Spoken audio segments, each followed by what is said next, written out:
Ready? Get those cue cards. We're rolling. All right, guys. This is another episode of Real Talk Chicago. For those of you guys who may be our first-time listeners, Real Talk Chicago is a show where we showcase Chicago creatives, entrepreneurs, and people who just have an all-around interesting story to tell. Today, we have another special guest in the building. We're going to pre-record a little something to put ahead of this before it goes out. But Mike, could you go ahead and introduce yourself to the listeners? Yeah, my name is Instructor Mike. I'm Mike Brown. Firearms instructor, teach concealed carry, private security training, things like that. Award-winning children's book author. Been a commentator on several local and national media news outlets with things involving the criminal justice system. Podcaster, a bunch of other stuff. So yeah. Okay, so now that's a lot. Yeah. If you were in an elevator with somebody you knew was a multimillionaire, you had to do an elevator pitch, how would you sum yourself up?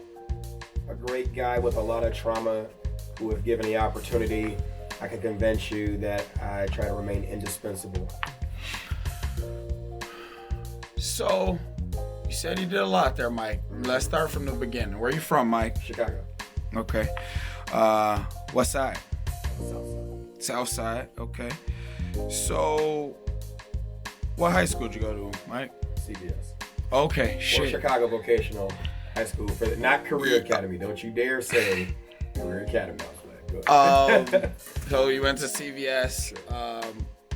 It was a rough school. What's this? 87 from Jeffrey, right? I don't know if I would call it rough during mine, but sure. Okay, that's fine. Well, look, I went to middle school, east side, south side, right? So I went, and that's after leaving the north side up until like 5th grade. Sure. And then I went to middle, and then I came back north. And I would say some stuff that goes on Southside schools seems pretty wild at most Northside schools. Well, by comparison, yes. Right. Yeah.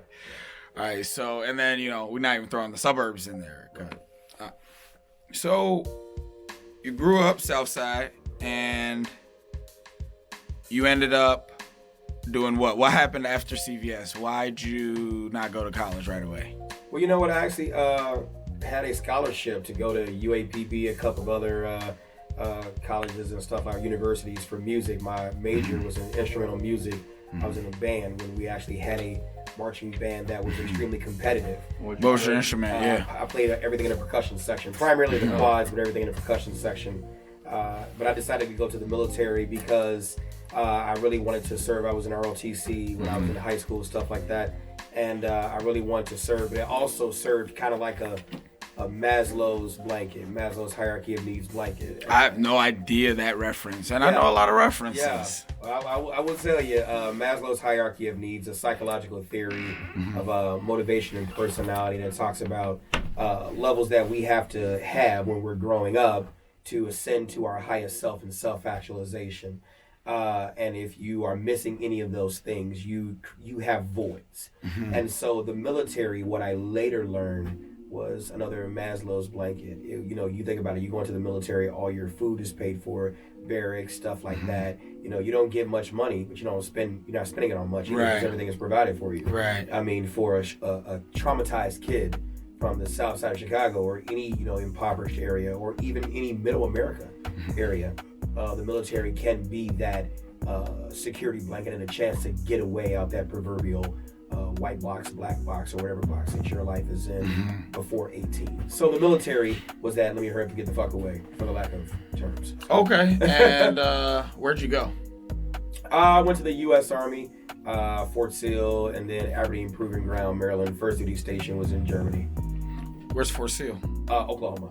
Okay, so Oklahoma to Maryland to Germany. Oklahoma, Maryland, and in Germany, yeah. So you speak any German? Nah, a little bit, ich spreche ein Soldaten, stuff like that. So just a little bit conversational. Okay.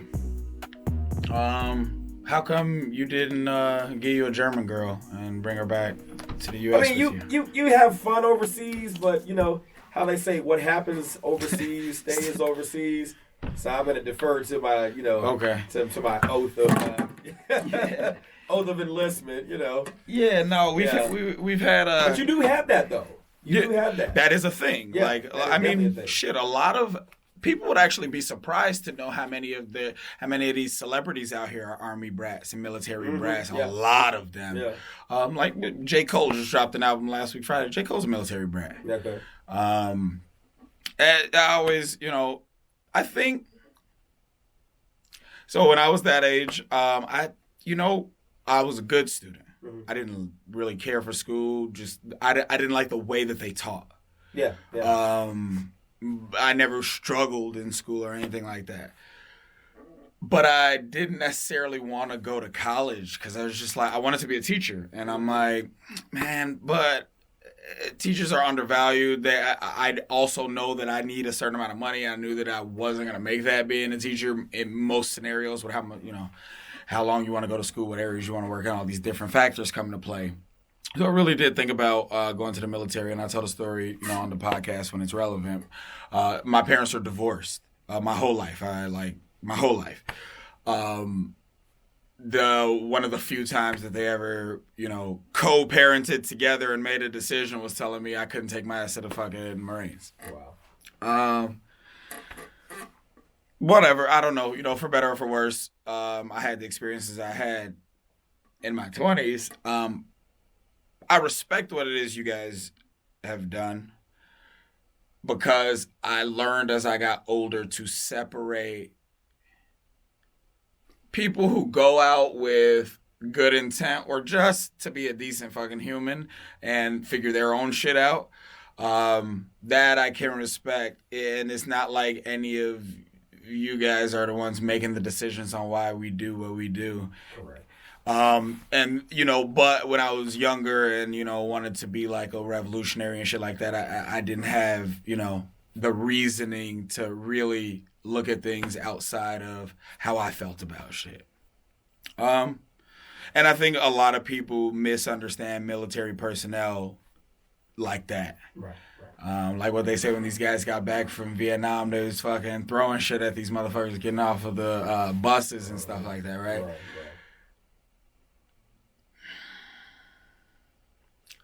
What do you think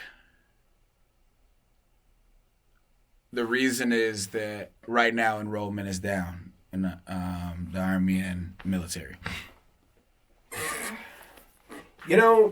One, we're not at war, so to speak. President Biden is talking about ending the war in Afghanistan, and it's not really a war per se. It's more like an advisement type, building up the forces, coalition type thing.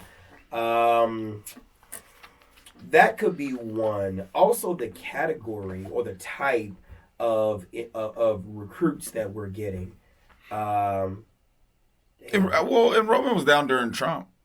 Yeah, well, yes, because we weren't like in an active war, so to speak. I mean, President Obama was the one who had stopped operations, for a major part of the operations in Iraq and pulled the troops from there. And so it's mainly been force protection, stuff like that, from what I understand it to be. Or advisement, building up the forces and stuff like that. Right now we're in a culture of... We're a perpetual war. Well, we could be in a variety of things, but we're definitely in a war against authority.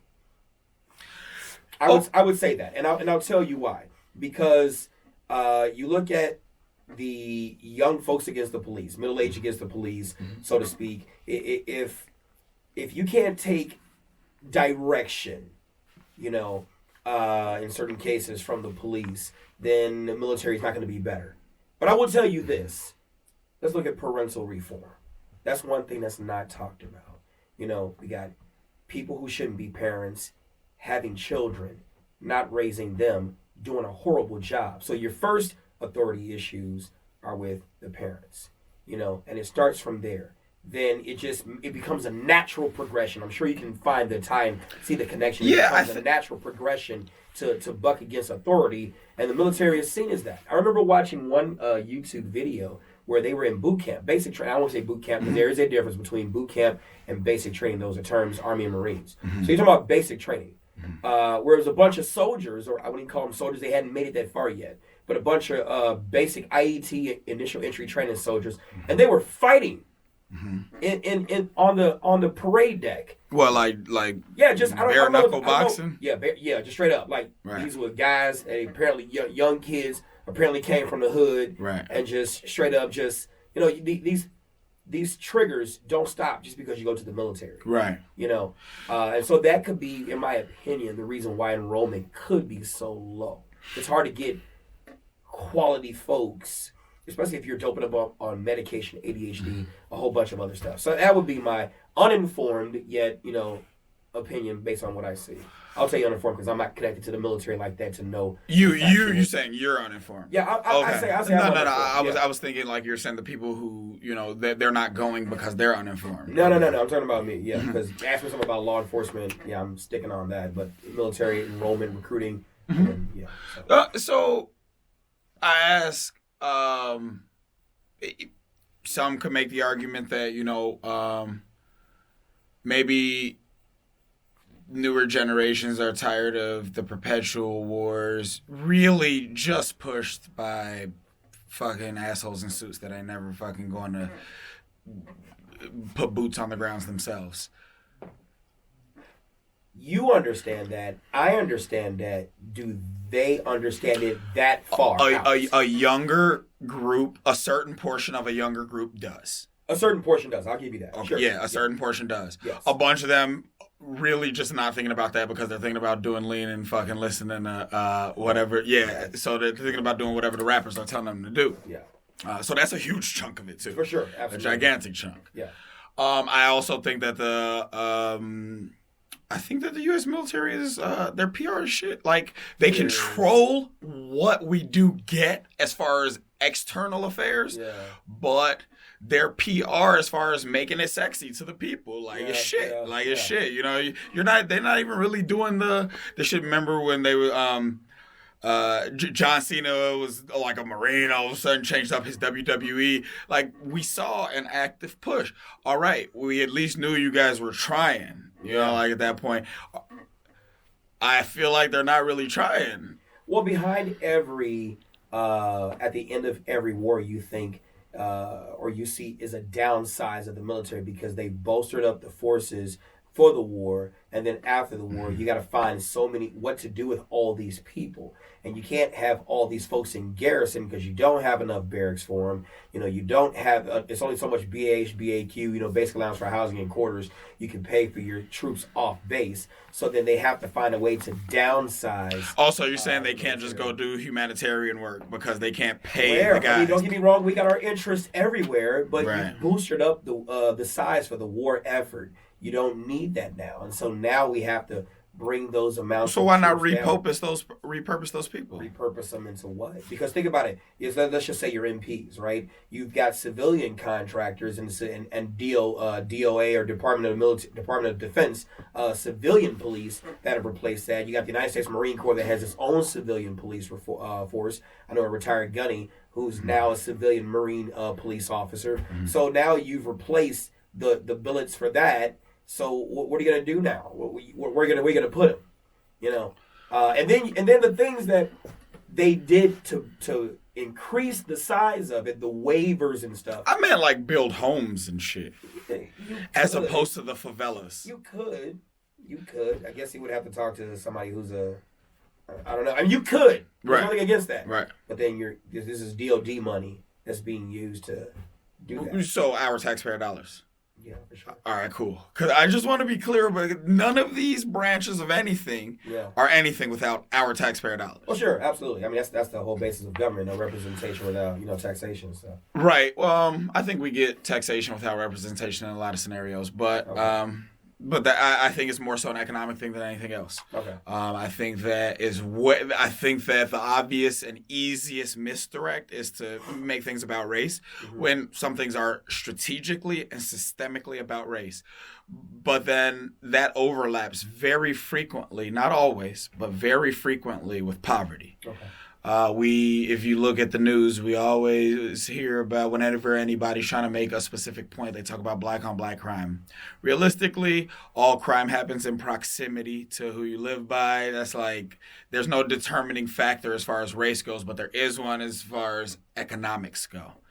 I would just like to see some trailer park statistics sometimes, like those are overly Caucasian in a lot of scenarios.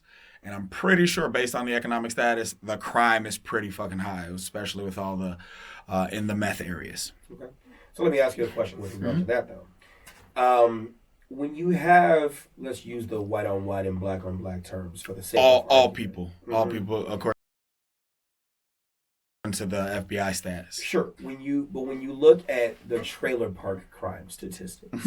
And when you look at the statistics among those in Middle America, because if you look at your Criminal Minds and a lot of your TV, a lot of your TV isn't focusing on black on black crime, so to speak, like that. You get your white folks doing this to white folks, white serial killer on this white. So we pretty much see that aspect of it in TV and drama and things like that. Your Law and Orders and such and such.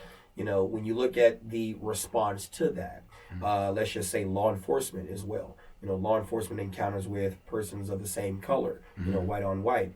Look at the response in terms of what happens in terms of protesting and blocking and making certain things that, we've seen lately, the protesting and the rioting. So just imagine if you owned a news network, right? I own a small media company. Yes, you do, but let's put you at C. Now let's put you at CNN. Screw it. Okay. Let's put you as the head. Ted Turner, I believe he's the one who owns at some point. I don't know, but you get the concept. Would you not broadcast if it makes ratings? No. So here's the issue. Sure. I understand the question that you're asking, and I think that there's always ways to make money without compromising integrity. But more specifically to your the underlying issue with your question, you're saying why they show it and what happens because of that. Now here's what they strategically choose not to show that's also problematic in the situation. I've been following police misconduct. I'm an internet guy. I've been on the internet. So I've been following police misconduct, police auditors, retired police that talk about all this stuff for years now.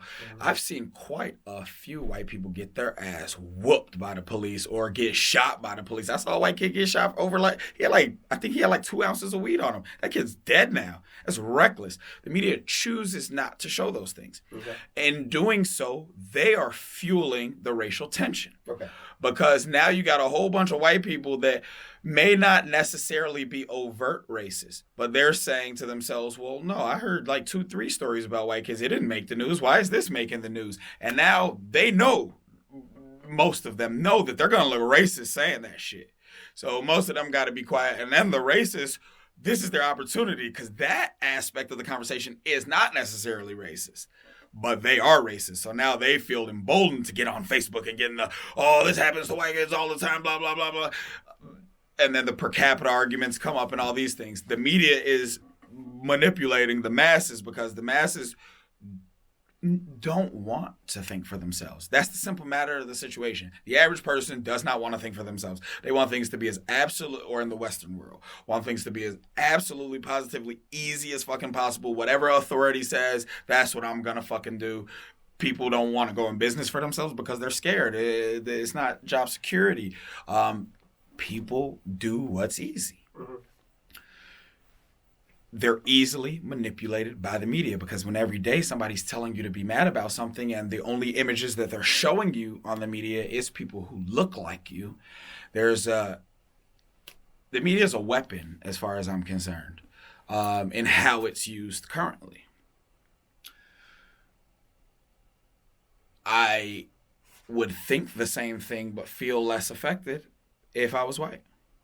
I don't like that so many people are manipulated in so many different ways by it. And I think good cops that do exist take an L because of that. So you were law enforcement. Mm-hmm. Sure. I don't think we talked about that on cam yet. Where were you law enforcement? Several areas in suburban Cook County. Okay. And what was your job? Patrol, traffic enforcement, narcotics, homicide. And I was in a few positions in command. I don't think traffic infractions are laws. I think they're just ways until you see a kid killed, or until you see a drunk driver careen into the middle of an intersection and kill an old lady and stuff like that. I'm not a speeder. I agree with what you're saying. I'm not a speeder. But if no one gets hit, it has its place though, because there's been multiple things that I've caught off of just a simple traffic stop. So I don't know if we want to. No, but then you're playing an odds game. If I stop 100 people a day of any race, specific, if I get to pry into their lives, I'll find out they're into some shady shit. But if you look at any vehicle code from any state, the vehicle or any body of law, the primary or the largest law amongst them all is probably the vehicle code. Because the easiest way to extort money out of the public. That's one opinion. That one's a fact, but. Well, a factor that I don't have anything to. What's easier to? You could charge us for parking. You could charge us for permit parking. You could charge us for stickers. You could charge us for license plates. Those we're not talking about the money making aspects of it. You said specifically law enforcement. So I'm not looking at the financial aspects of it. I'm looking at the crime solving or crime catching. Right. We're talking about the medium between when you're en route to or coming from a crime being committed. The vehicle or some method of transportation is used. The sale of narcotics being distributed. Don't get me wrong. You talked about earlier recreational, usage and things of that nature. If that's what a person wants to delve into, that's fine. But when it begins to affect folks who don't want to be, involved in that, there has to be a fine line drawn. This is why drugs should be legal. Yeah. I agree with you. Hey, well then that's a matter of opinion. It should be legal, but and it regulated, should be regulated to the point where it doesn't get into the hands of those who should not have them. And so that becomes an issue too. But where do we draw the line? Where is the line in the sand?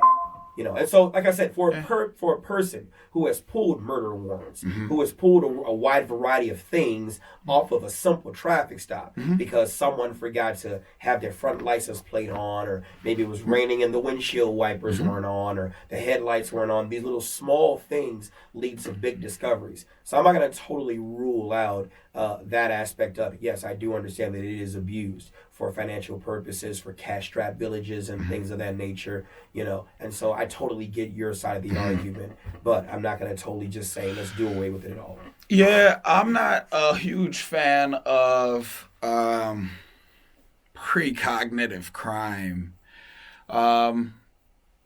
Me, as far as I'm concerned, if there's no injured party, there's no crime. If there's an injured party, then there's a grievance, and it needs to be heard. It needs to be addressed. Justice needs to be had. So on that caveat, or on that note, so granted, if there is no injury, there is no crime. So then that basically, if there's no victim, there's no crime. If there's no victim, there's no crime. Okay. So we're not doing anything proactive. It's all just reactive. I don't think that law enforcement. I think that the data shows overwhelmingly. Sure. Law enforcement does not prevent crime. Now, they are reactive to crime. The mere presence of law enforcement, I don't know that there's data that shows that. We know where there is police responses to situations, and they are needed in a lot of scenarios. But how do you help me understand how you've come to the conclusion that police prevent crime as opposed to being reactionary? I've prevented multiple crimes. I can't go into certain specifics because I prevent crimes all the time by that logic. Well, here we go. There have been certain situations where I have taken hunches and acted off of those hunches and stop shootings that were going to occur, certain things like that. Certain behaviors lead to certain discoveries. Now, there are smart persons out there who commit crimes, but then there are persons out there who don't do the greatest job of covering up certain parts. Yeah, a lot of them put it on Facebook these days. Yeah, well, that's another aspect of it too. And so, but when I was out there, Facebook was heavy, but not as heavy, not the way it is today. It is now. And so, I as an active person who was a thirsty ass cop, I will tell you, I was that hungry, not dirty. With the profile that I had, if I was ever a dirty cop, that shit would have been aired by now. But I was definitely one of those active cops where I've stopped shit from occurring. So I have to buck against that. Okay. And out of 100 interactions that you have with the public, how many of them would you say that you prevent future crime interactions? I don't know. Because I'll sit there and say, we never really know, because if the plan doesn't go to fruition and then we don't get anything to say, well, that person you stopped and you gave them a speeding ticket, they were around to kill such and such. So we can only go off of the ones that happened for sure. We would have to obviously go off the ones that would happen for sure. Well, hold on, I can't say that. Because if they happen, then you didn't prevent anything. Okay, so the ones that you... Now, if I sit there and evidence do a shows follow-up investigation of the, why do you have this gun? I'm not talking to you. And then we run this. I go look at their social media, go look at this. And I see the connect the dots where all the pieces matter. That shows me that this was about to happen. Plus I had my share of confidence. Yeah, that's just irrational with how many people there are. And realistically, if you follow anybody around long enough with a specific mindset. Right. You're eventually going to find what you're looking for, or overwhelming evidence to the contrary, right? In certain cases, sure, yes. What I'm saying is, I had a homicide task force sergeant here do the podcast about a year ago. Okay. That episode's up. Everybody can go check that out with Paul. He did that anonymously because he's still active. I told him I view military, police, all the same as I would any other job for a second, if we're going to be rational. I think out of 10 employees, 2 of them are absolutely stellar employees. 5 of them are there to get a check. They just do their job. Boom. That's what they're doing. And then 3 of them are absolute shitheads. Wouldn't that be the Parental principle? Okay. So based on that, right? Why do we, people who were law enforcement, are law enforcement, find it so offensive for them to be criticized or critiqued in their job? I'm in sales. Sure. It's very fucking in your face what your performance is, like how your performance is. I don't believe anybody in any field of work is above criticism. Sure, I agree. I totally agree. Yes. Now, it's easy to be like, oh, fuck the police. And then I think about, like I said, 2 of those guys are out of that 10 stellar fucking employees. And out of that 5, they have their days, good and bad and everything like that. I don't think the overwhelming majority of police are doing harm. I think that the system itself is not flawed. It's operating the way that it's supposed to. It's just not operating to benefit the people.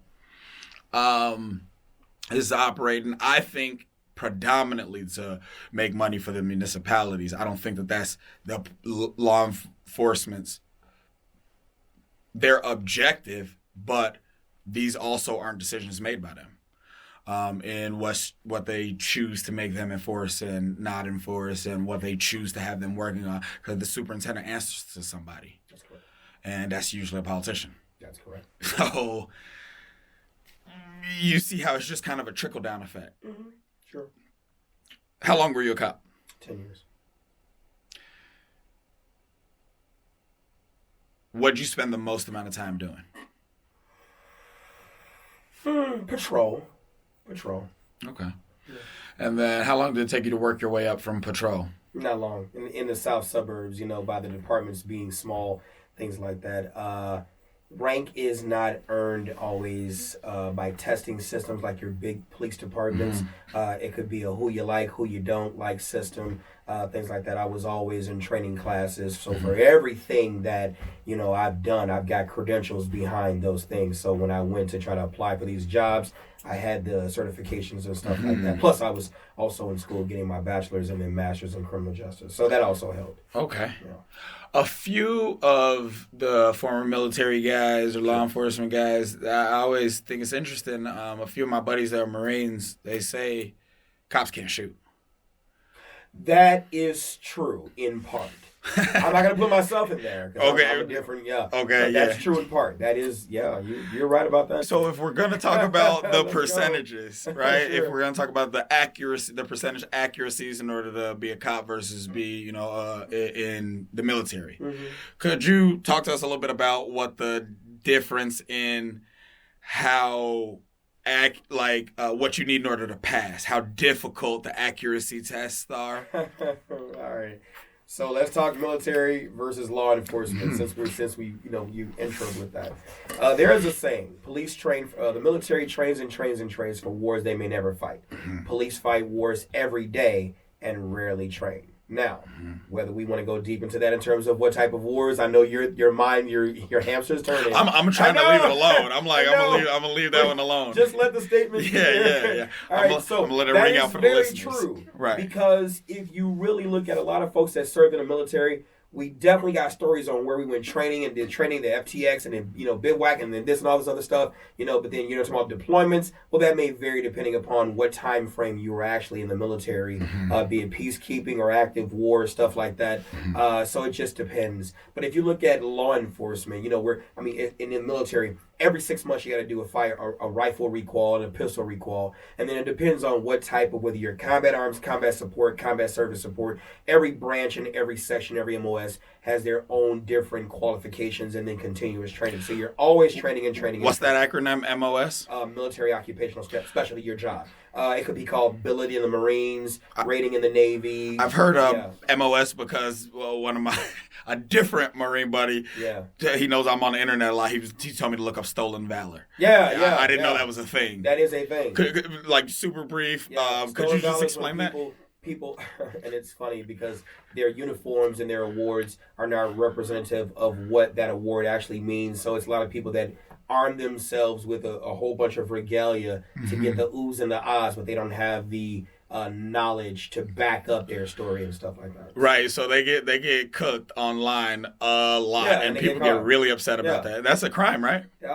Depends on where you. If they're collecting money, right? Do it, that part I don't know, but I know people have been embarrassed. I haven't heard of people being, but I'm sure there are stories depending upon the jurisdiction and what exactly it is you're doing, right? Yeah, what you're doing. Yeah, what you're doing when you're doing that. Yeah. Okay, so.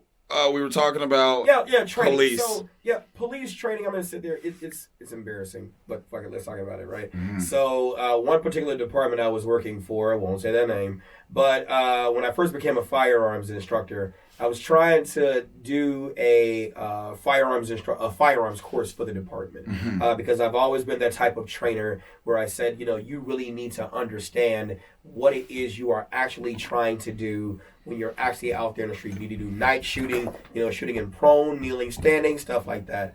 And, we put the department members through what's called the FBI course, where you're shooting at a distance, I think 25 yards, prone, kneeling, and standing on the whistle. You come in to, you're moving in close. Sad to say, well over 50% of these officers failed. Shit. And that's sad to say. I didn't fail. About 5 of us didn't fail, but we're firearms instructors. 5 out of how many? Yeah, 5 out of I think about maybe 40. 5 out of 40 did not fail. Yeah, so I think including the deputy chief at the time himself. And so the chief was like, "Well, that's unacceptable. It needs to make dollars in the sense. Everybody needs to pass because you got to meet your annual qualifications and things like that." And so that upset me because I just did not understand why you wouldn't want your officers or the officers to be trained. I mean, you think about it, I'm former military, so right. I'm used to a different kind of leadership, right. As opposed to coming into policing. I'm not used to this do as I say, not as I do. Right. So the young me, I'm pissed at this stuff, and so it's horrible. And so the statistics of what people see online or even in the media by the news media of the police that are actually hitting and shooting folks, regardless of justification. We won't go to justification just yet, but just the occurrences of it. It makes it seem as though every cop is just out to kill black folks and they're just actually doing that, when in fact that's not really true. Now, if we're going by shots fired and numbers of persons who have not been hit, you might want to look at those reports. But if we're going by actual persons actually contacted with the bullet, yeah, you see those tragic cases, and by the way, they are tragic. Mm-hmm. And the number, police hit at least, 25% of what they actually shoot at. And I know I have to requalify them, typically yearly, sometimes biannually, and it sucks. So, average military guy, former military guy, you think shoots as good as the average cop? If not better. If not better. But it depends on what they did when they were in the military. Because, I'll give you a prime example. What if he was a chef? Yeah. What? It depends. Let's go this way. Because you can have a chef that could be an avid Second Amendment guy, loves guns, and just, and all of a sudden, this is his daytime thing, but at night, he's at the Rod and Gun Club. Military guys understand that, folks.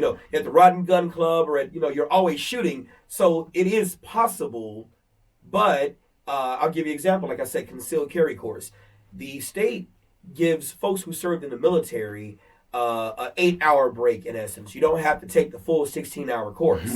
Me having been in the military, I'm like, yeah, no. Any veteran that comes to mind, you got to do the 16-hour course, because I know not every veteran has mainly shot a rifle of some sort. Be it in an electronic range or an actual range, stuff like that. You shot or become familiar with. I didn't know they had electronic ranges. Well, yeah, they do. And I think Great Lakes had them at one point in time, where you would actually have an indoor sim range and stuff like that. It would, just do lasers and stuff like that.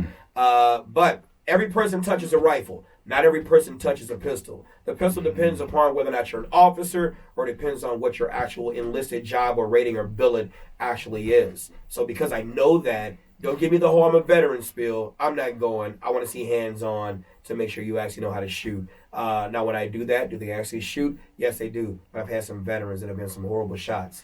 So it just depends, But I put a military person against a police officer any day, and 9 times out of 10, that person from the military, because of the mindset, will come out on top. Right. And that makes sense. All right. So, you being former law enforcement, before we move off of that, correct. What do you think could be done today to bridge the gap between law enforcement and community? That's a great question. We got to start with community first. I don't want to not answer the question, but it's like saying, was putting a cart before the horse. Because we forget where law enforcement comes from. It comes from the civilian populace. I'll tell you this. I asked this question in my concealed carry classes. And by the way, even though I've taught a lot of people of a lot of different races, mainly I'm focusing on the black community because that's mainly who I end up teaching, and mainly women too.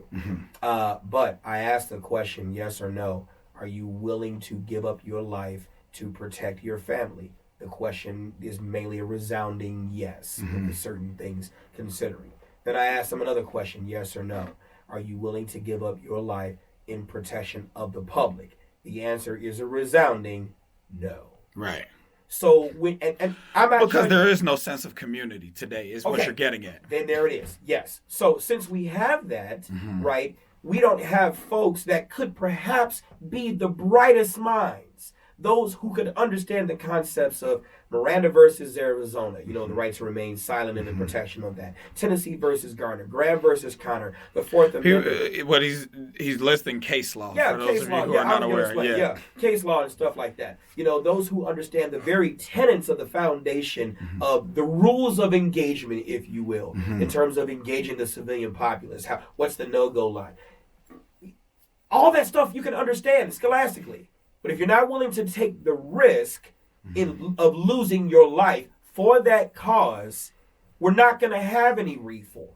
So anything that I would say in terms of the test scores or the percentage, did you know in Illinois that the percentage to pass the state law enforcement exam to be certified as a law enforcement officer is 66%? That's a failing grade in school. Well, yeah, it's a D, a high D. I used to be an adjunct, so it's a high D. Still, 65 starting F? Yeah, in grammar school and high school, yes, but not in the colleges. 65, you would end up getting a D, and that would be passing.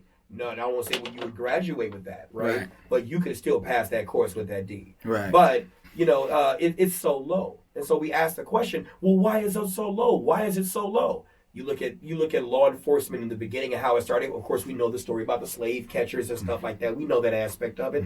But we don't look at the town and hue criers. We tend to go up in law enforcement and see that law enforcement became, at first, it was a citizenry thing. Citizens were protecting and doing. We had criminal intent and we had maliciousness taking place amongst the civilian. So then they made it a part of the government. And so now you got people, my dad was a cop, so I'm going to be a cop. We even have it in our community. When I talked to one young lady who wanted to be a Cook County Corrections Officer, well, I just want to do it just because the benefits of this and the benefits of that. She's got no concern about the ass whoopings or any of the other stuff you're about to get when you go on the job. It's just the benefits of how good this is, and maybe it's some other protective aspect that might be a small percentage, but it's mainly what I can get out of that job, and it sounds like a good job. So if we don't have people willing to take risk, then it's going to always be the low end of the spectrum, because a body responding to the call is better than nobody responding to the call.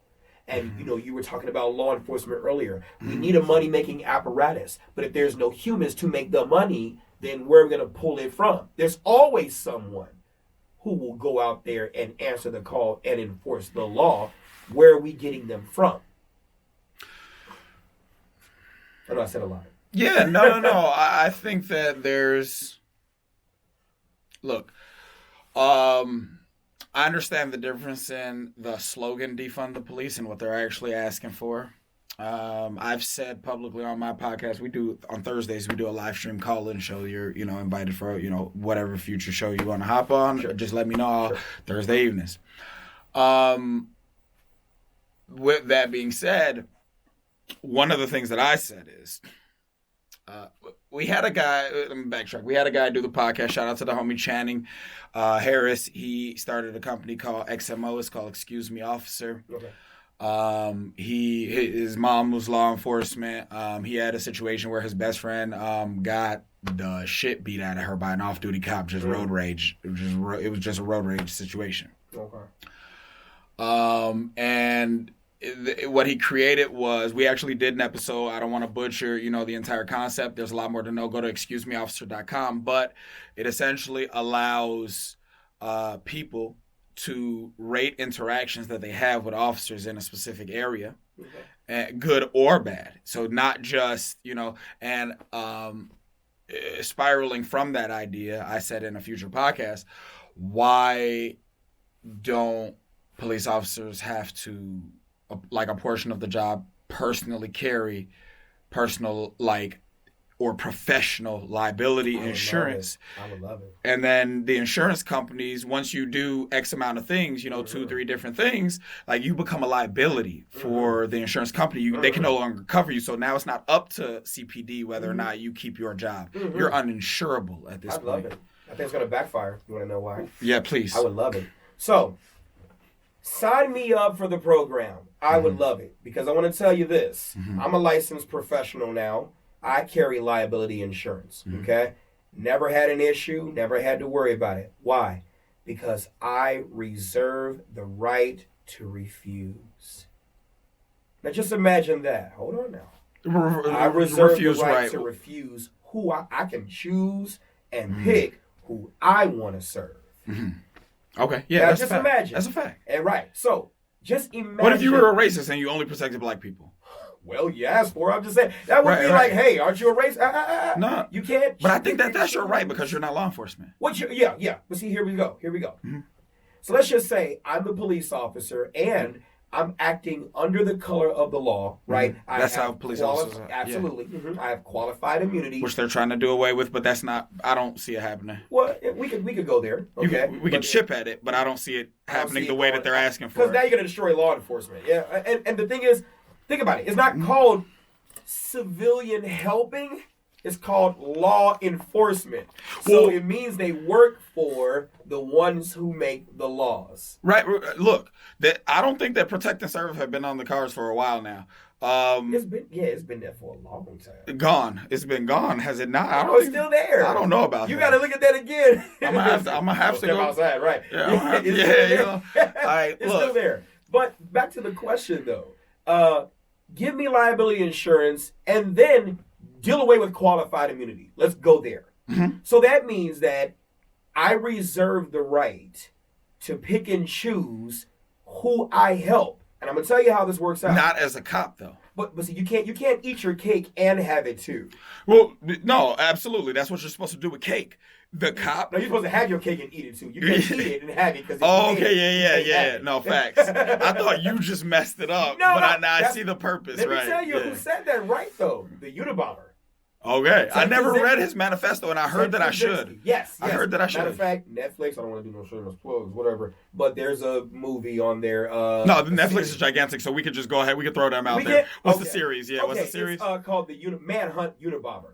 Watch it. It's amazing. It really is. But that's where you learn it because we've been saying it wrong. Have your cake and eat it. You can't have it and eat it because it's a natural progression. Right. But you can't eat your cake and have it too. Then, right. It doesn't even make sense anymore. Absolutely. All right. So what I'm saying is. Sure.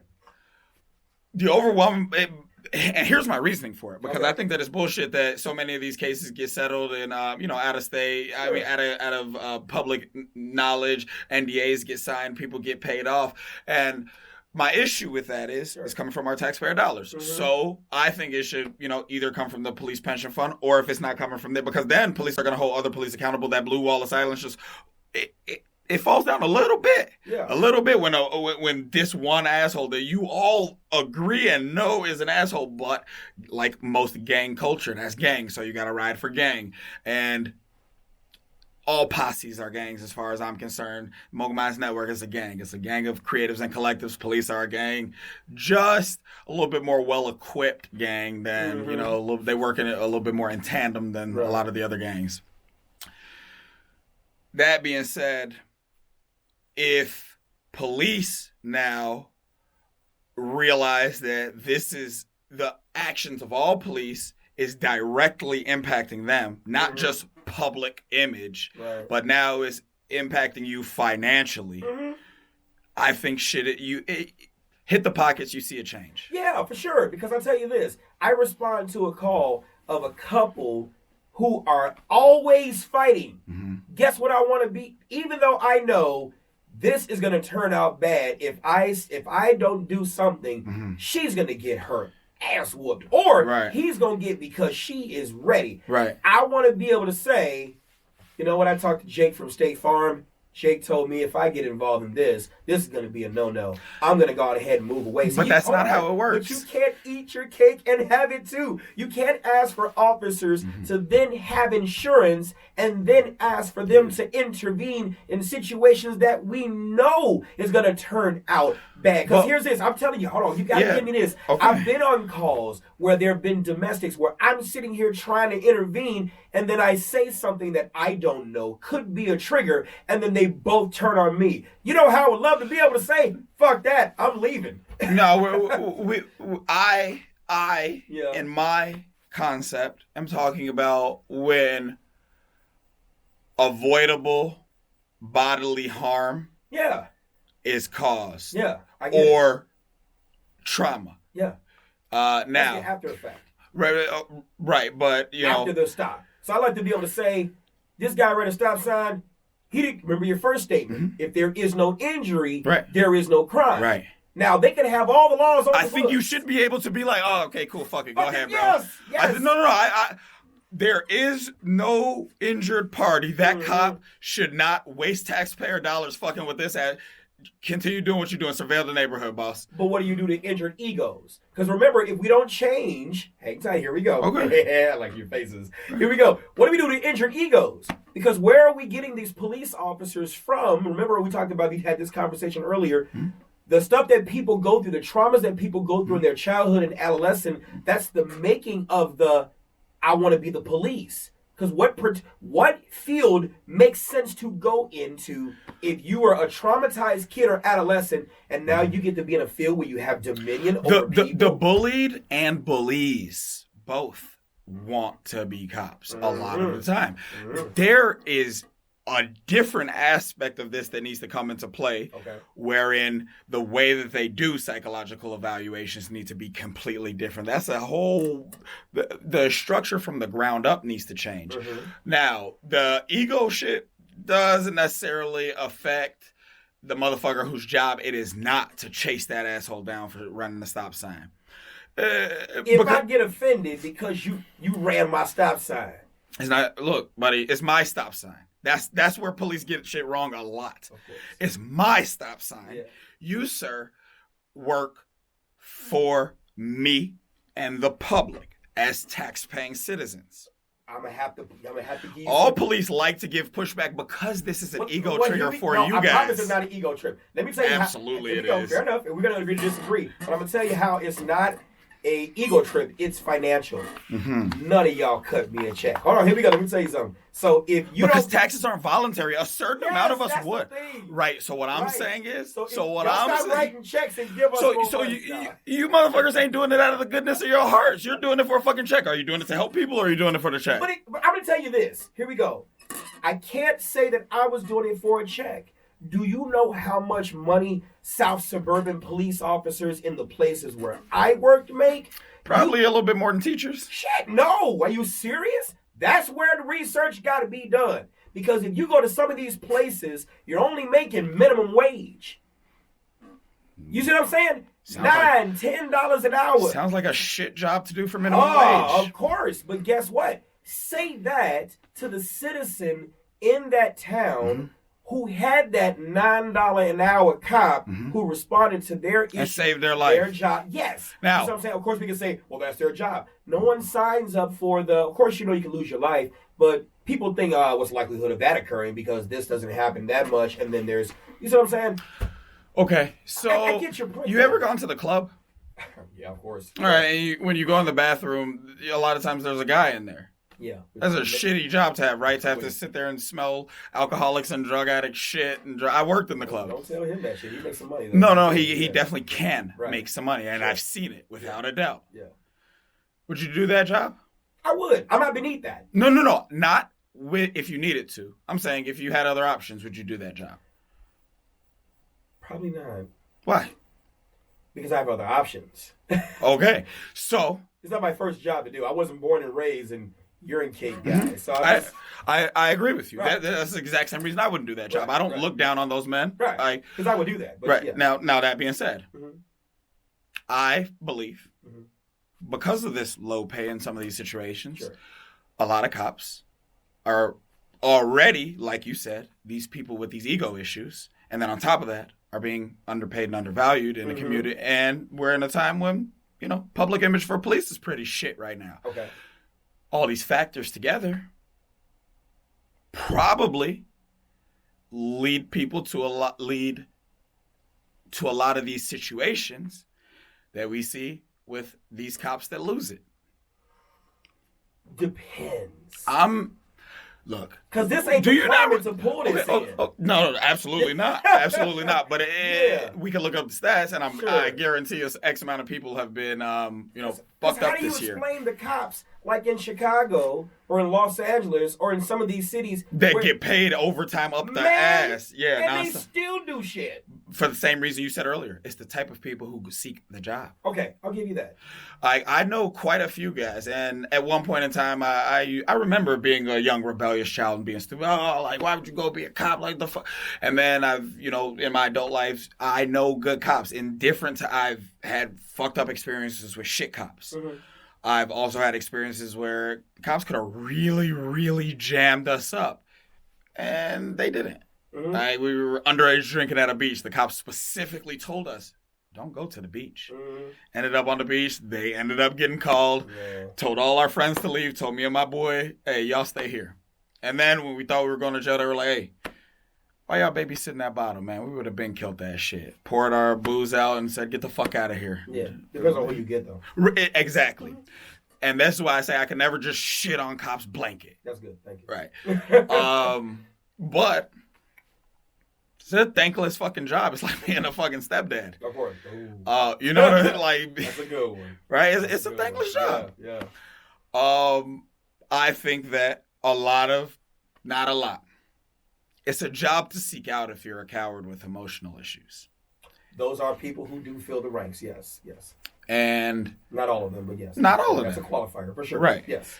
And I think we see that on display now more than ever, that everybody has a phone. Mm-hmm. A lot of people have dash cams. Mm-hmm. There's fucking police. There's people who literally don't work day jobs and they make their money fucking with police who don't know the law. That's correct. Yeah. Which is a lot of cops. That's a lot. Yeah. Yes. A lot of cops do not know the law.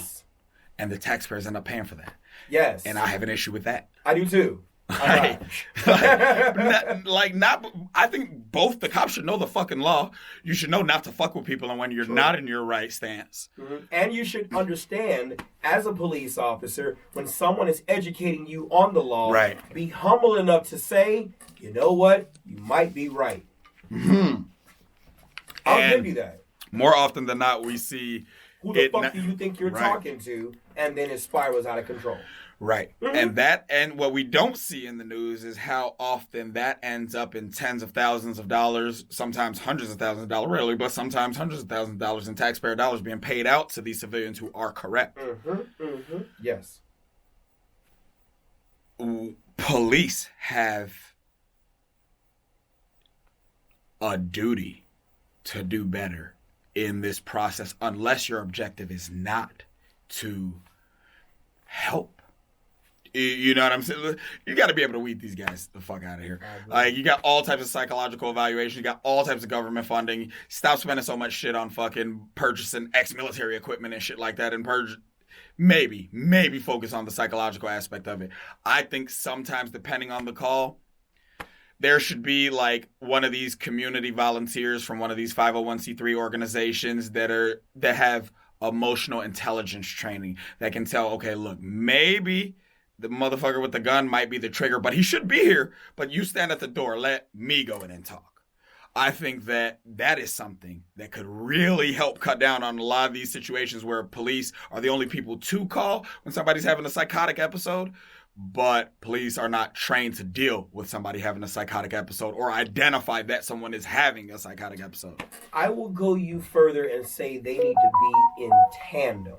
I would agree. I say in tandem. I wouldn't say go in first, because in my experience, you can have some that are very good at switching, very good at giving off the appearance of normal, as though, well, let's reverse it, giving off the appearance as though it's a psychotic episode, and in fact, it could be something else because maybe they want to die. That is a thing that occurs. And so we don't want to needlessly... Suicide by cop. Yeah, we don't want to needlessly sacrifice those who are unarmed because the gun can be a trigger. Right.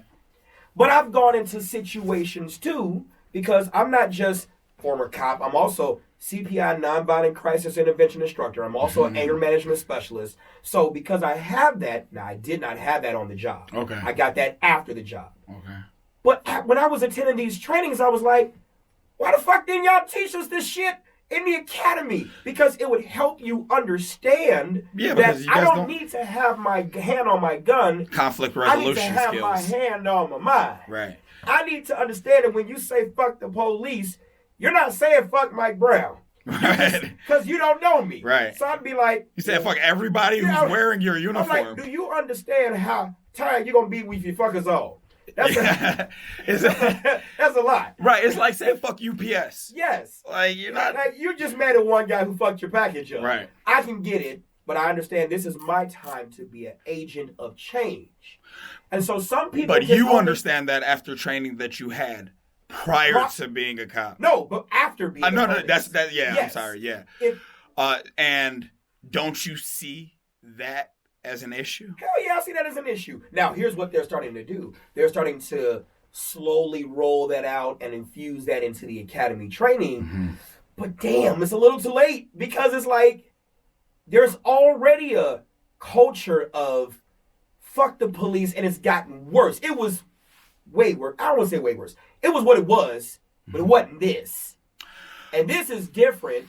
And it's like, you asked something earlier about what could be done to bridge the gap. Mm-hmm. We got an honest conversation that needs to happen on both sides. Because the police need reform. Mm-hmm. But we need our reform too. Right, absolutely. And community as a whole. Is making an admission. You got a bunch of cases that's in litigation right now. You know, and if the police just openly say, just imagine you're a person who got beat up by the police and you got a case and it's just in court and then all of a sudden Mayor Lightfoot take off her mask. Excuse me, you know, you gotta raise it up because she's short and shit. You know, and all of a sudden she makes an admission along with Superintendent Brown and First Deputy Carter, you know, well, we like to make an admission that over the years we have messed up. Do you know how more they would be paying out? Because that's a government making it, and not a we can do better. You got to pay attention to the specific words they use. Not a we can do better. So you're saying the simple matter of them taking accountability now opens them up to fiscal liability. And it's not just them taking accountability, because I think they're strategically taking it, but it's the manner in which they take it. Because if they say, we were at fault for not training our police officers the right way, you've just given whoever is the plaintiff's attorney, that's a government admission. Let's pay it out, baby. Let's go. You know, because I'll tell you this. Let's look at Laquan McDonald. Who doesn't know about that case? 16 shots in a cover-up, right?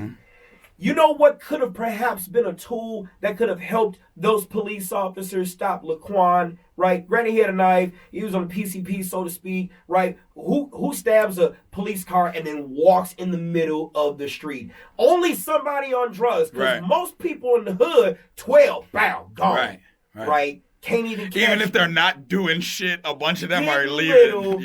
Don't give a shit. On bro and them, we out, right? Right. But you know you got to be on something. Jason was the last person to arrive on scene and then put himself in the pathway of Laquan in order to, it's called Officer-Induced Jeopardy. So he creates the jeopardy that gives him That's good verbiage we're going to have to remember, Officer-Induced Jeopardy, yes. Like, in other words, when an officer does something to create the jeopardy to give them what they feel is a legal reason to use a level of force. Right. And so here you've got all these other cops that's like, we didn't pull out our guns. We just following him in the streets. So if he had a beanbag shotgun like LAPD has, or if he had some other kind of tool, now every officer carries tasers. But then they had a taser car. So you had a car that was especially equipped like a K9 unit? Yes!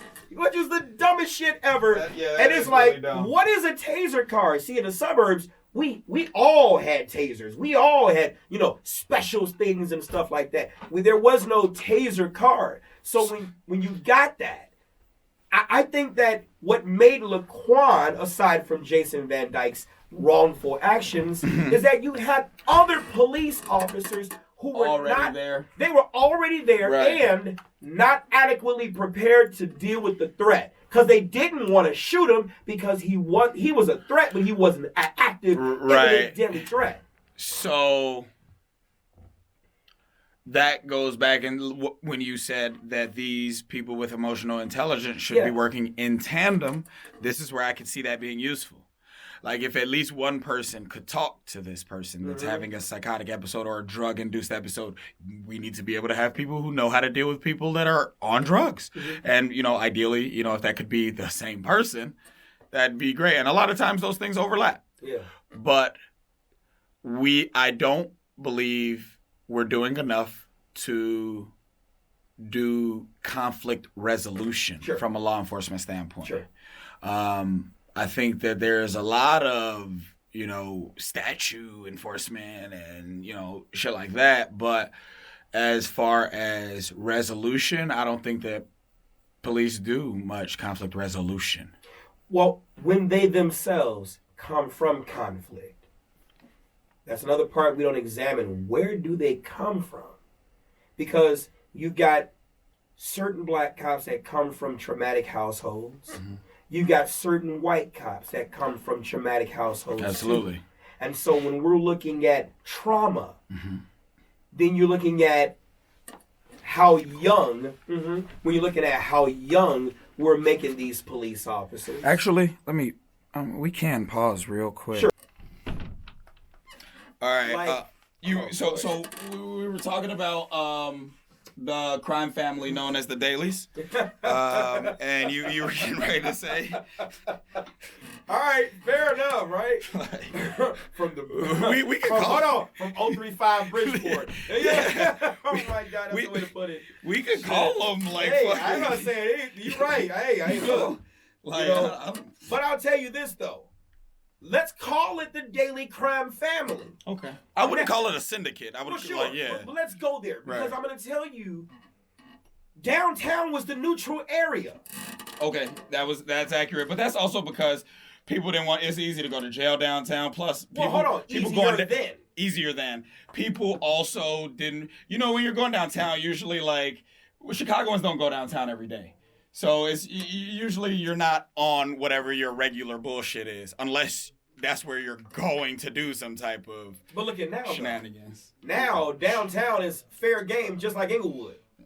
To some degree. You see what I'm saying? So when you look at that, do you think if the Don Daly, as you would probably call him, right? The Don. Do you think if Don Richard M. Daly was still the mayor of Chicago, do you really think that downtown would be fair game the way that it is? Downtown would have been fair game like this. I can almost guarantee you that... No, but I also think there would be a lot more head cracking going on. I think the cops might not necessarily be killing people, but they would be fucking people up. Well, if downtown went up, right, it has been going up recently.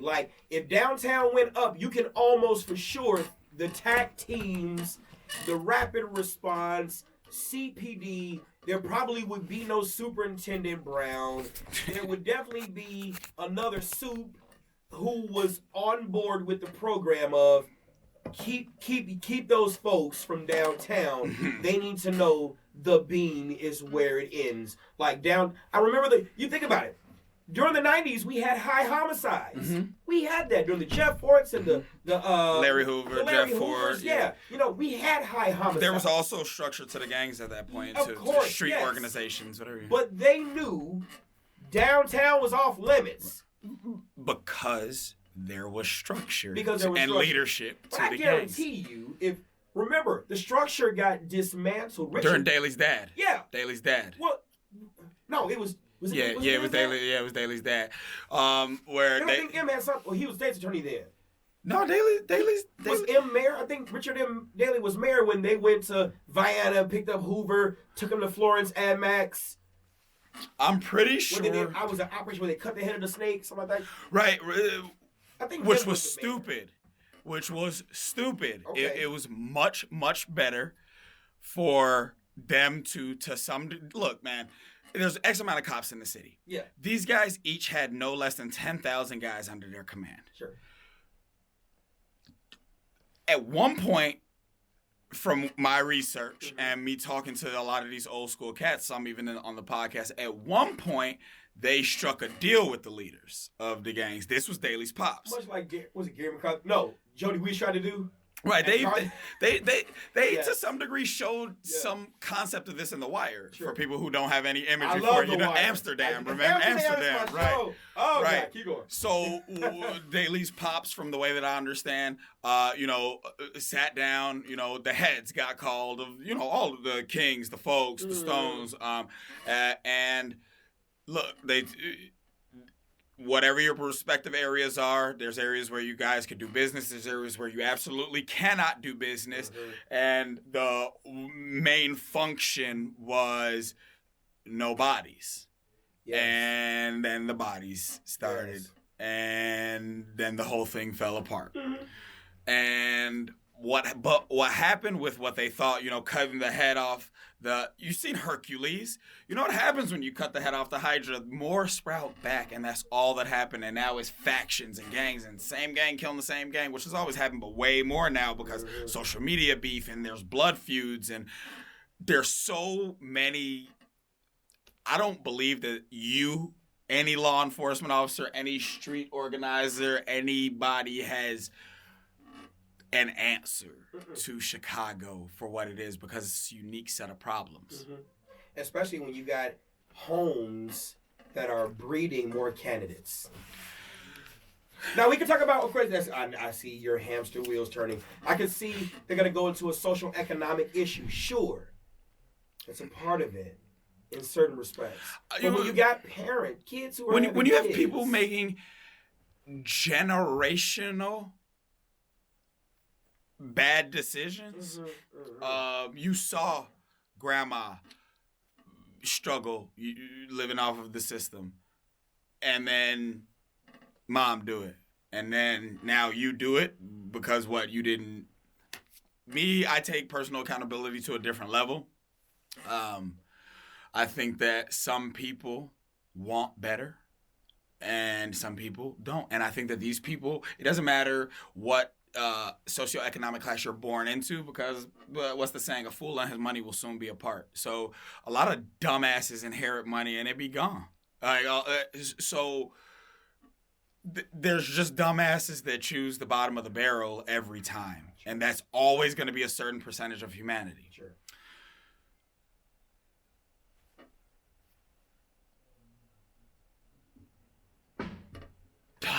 But overall, as a whole, we got to control the controllables. Okay.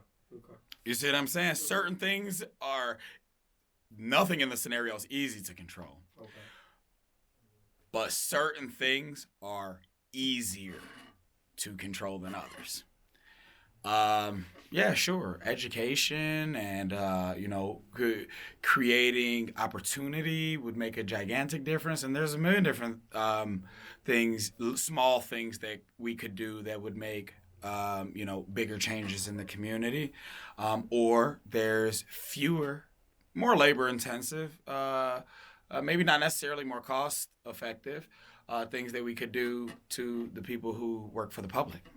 You see what I'm saying? Like, as opposed to trying to change an entire community. Understand what community is. Okay. Stop. I think police are sometimes forced to, sometimes because they choose to, spend a lot of time doing bullshit. Like fucking bullshit. Like, like I say, victimless crime. What difference does it fucking make to you if somebody's speakers are loud as fuck? But you have to care about that on the job. I was different. I was different. Like, I had no problem. See, because, like I said, coming from the military, I came from a structure of leadership where my leaders actually taught me. So it's like, they have a definition. Leadership is the process of influencing others to accomplish a mission by providing purpose, direction, and motivation. So you had those three. Right. Where you get a lot of folks that have made rank because they're good sycophants, ass kissers, and next thing you know, they're telling you what to do. And so I love John C. Maxwell's book, The 360-Degree Leader. learning how to lead yourself exceptionally well. You can't do that if you're uneducated. Right. So you're going to follow the bullshit that your sergeant, your lieutenant, your captains, or whoever, you're going to follow what they tell you and not be healthily, if that's a word, insubordinate to a degree to be able to say, no, fuck that. I'm not doing that dumb shit because it don't make sense. It's Sarge, I'm not, no. You know, I am the master of what I choose to do. Whether it's I follow the law or not, I disobey this command or not, policy may say I have to do this. I'm the one who fucking decides if I'm going to do that. I think a lot of cops choose to do it. Or it could just be literally this motherfucker was asleep for fucking couple hours that shift. He wasn't really doing shit. And it's like, okay, well, I need to be able to show that I did something today.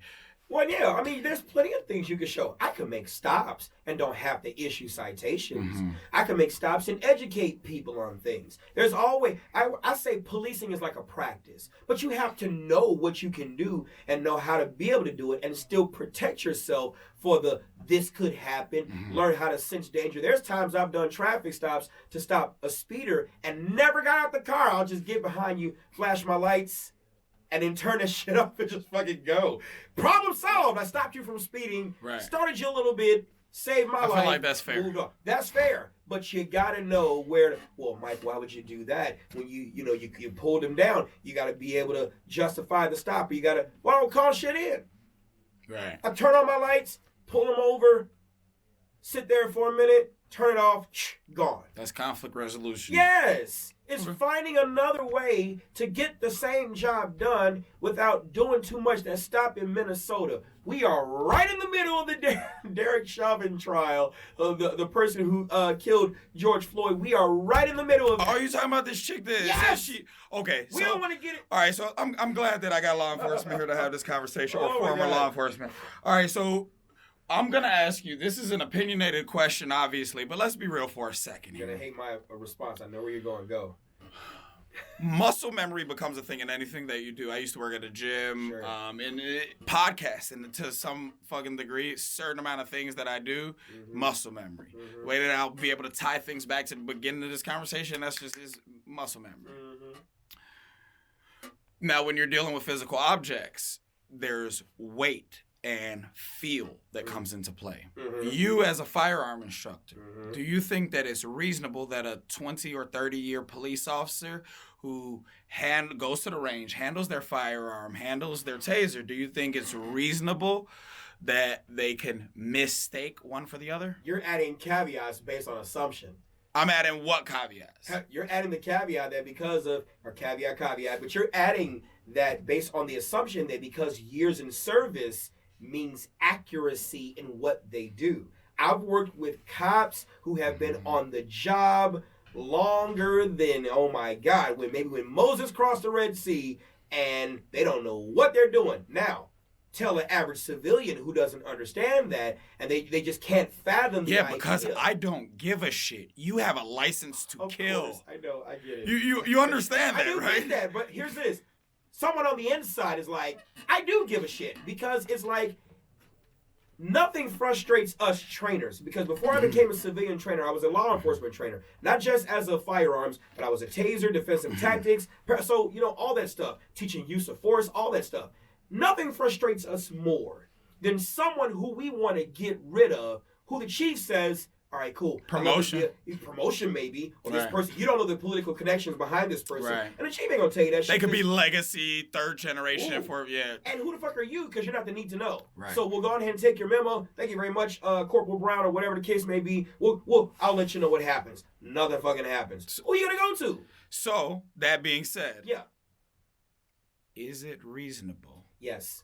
Why? It is. Because there is a different level of stress, okay? There's a different level of stress between your fine motor skills and your gross motor skills, right? Fine motor skills, you're calm, you can type, do all the little technical things that you do with your production and stuff like that. Pop, shots fired, shots fired, something happens in the studio. Now try to go on ahead and mix a sound or do something on the soundboard, you're going to lose that, right? So that's fine motor skill and gross motor. Then we're talking about your health condition, how fast you get to certain levels of stress. Some people, their breathing is more labored. Then if you have other things like heart disease and all of those things that affect you, under the influence of the human factors in that. Then if you're talking about how she was carrying her taser, right? You look at strong side carry, strong side use, which is your firearm. Most folks are right-handed. Then you've got support side carry, strong side use, which is something that I, as a taser trainer, argued against. You should never do that. I was always firearm, strong side carry, strong side use, taser, support side carry, support side use.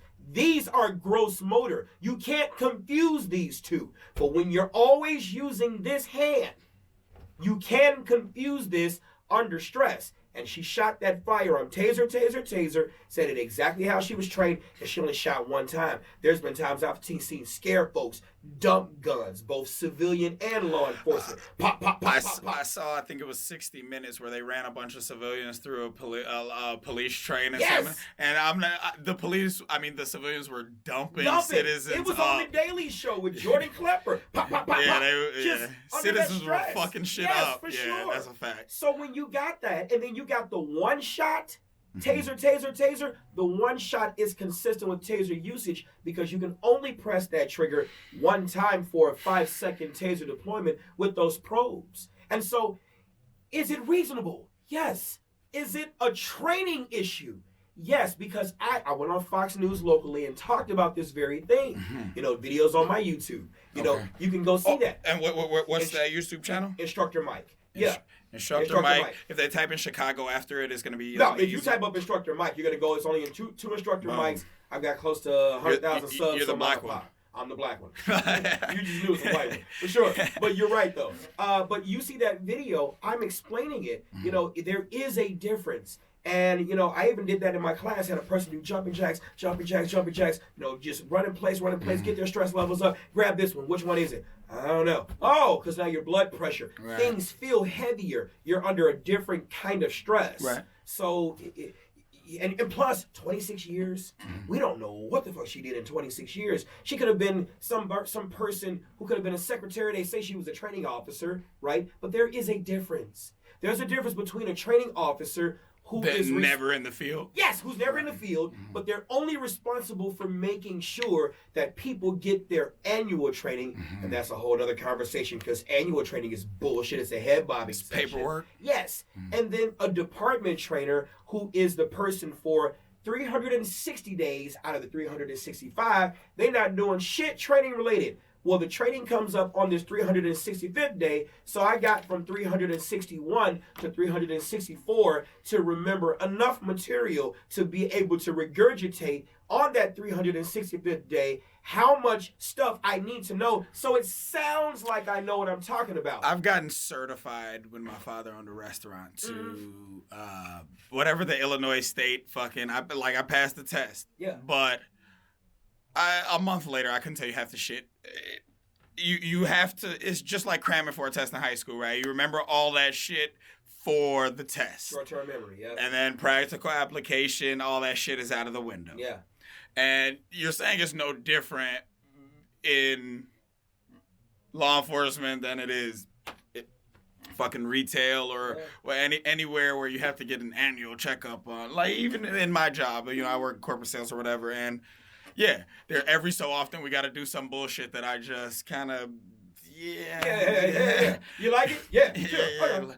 Like all that. So we definitely spent a bit of time on the whole law enforcement aspect, but obviously, I got a black man or a melanated gentleman in the room, and he's law enforcement, and so many people have so much different issues, some reasonable, some not, with law enforcement today. So I felt like there's so much to.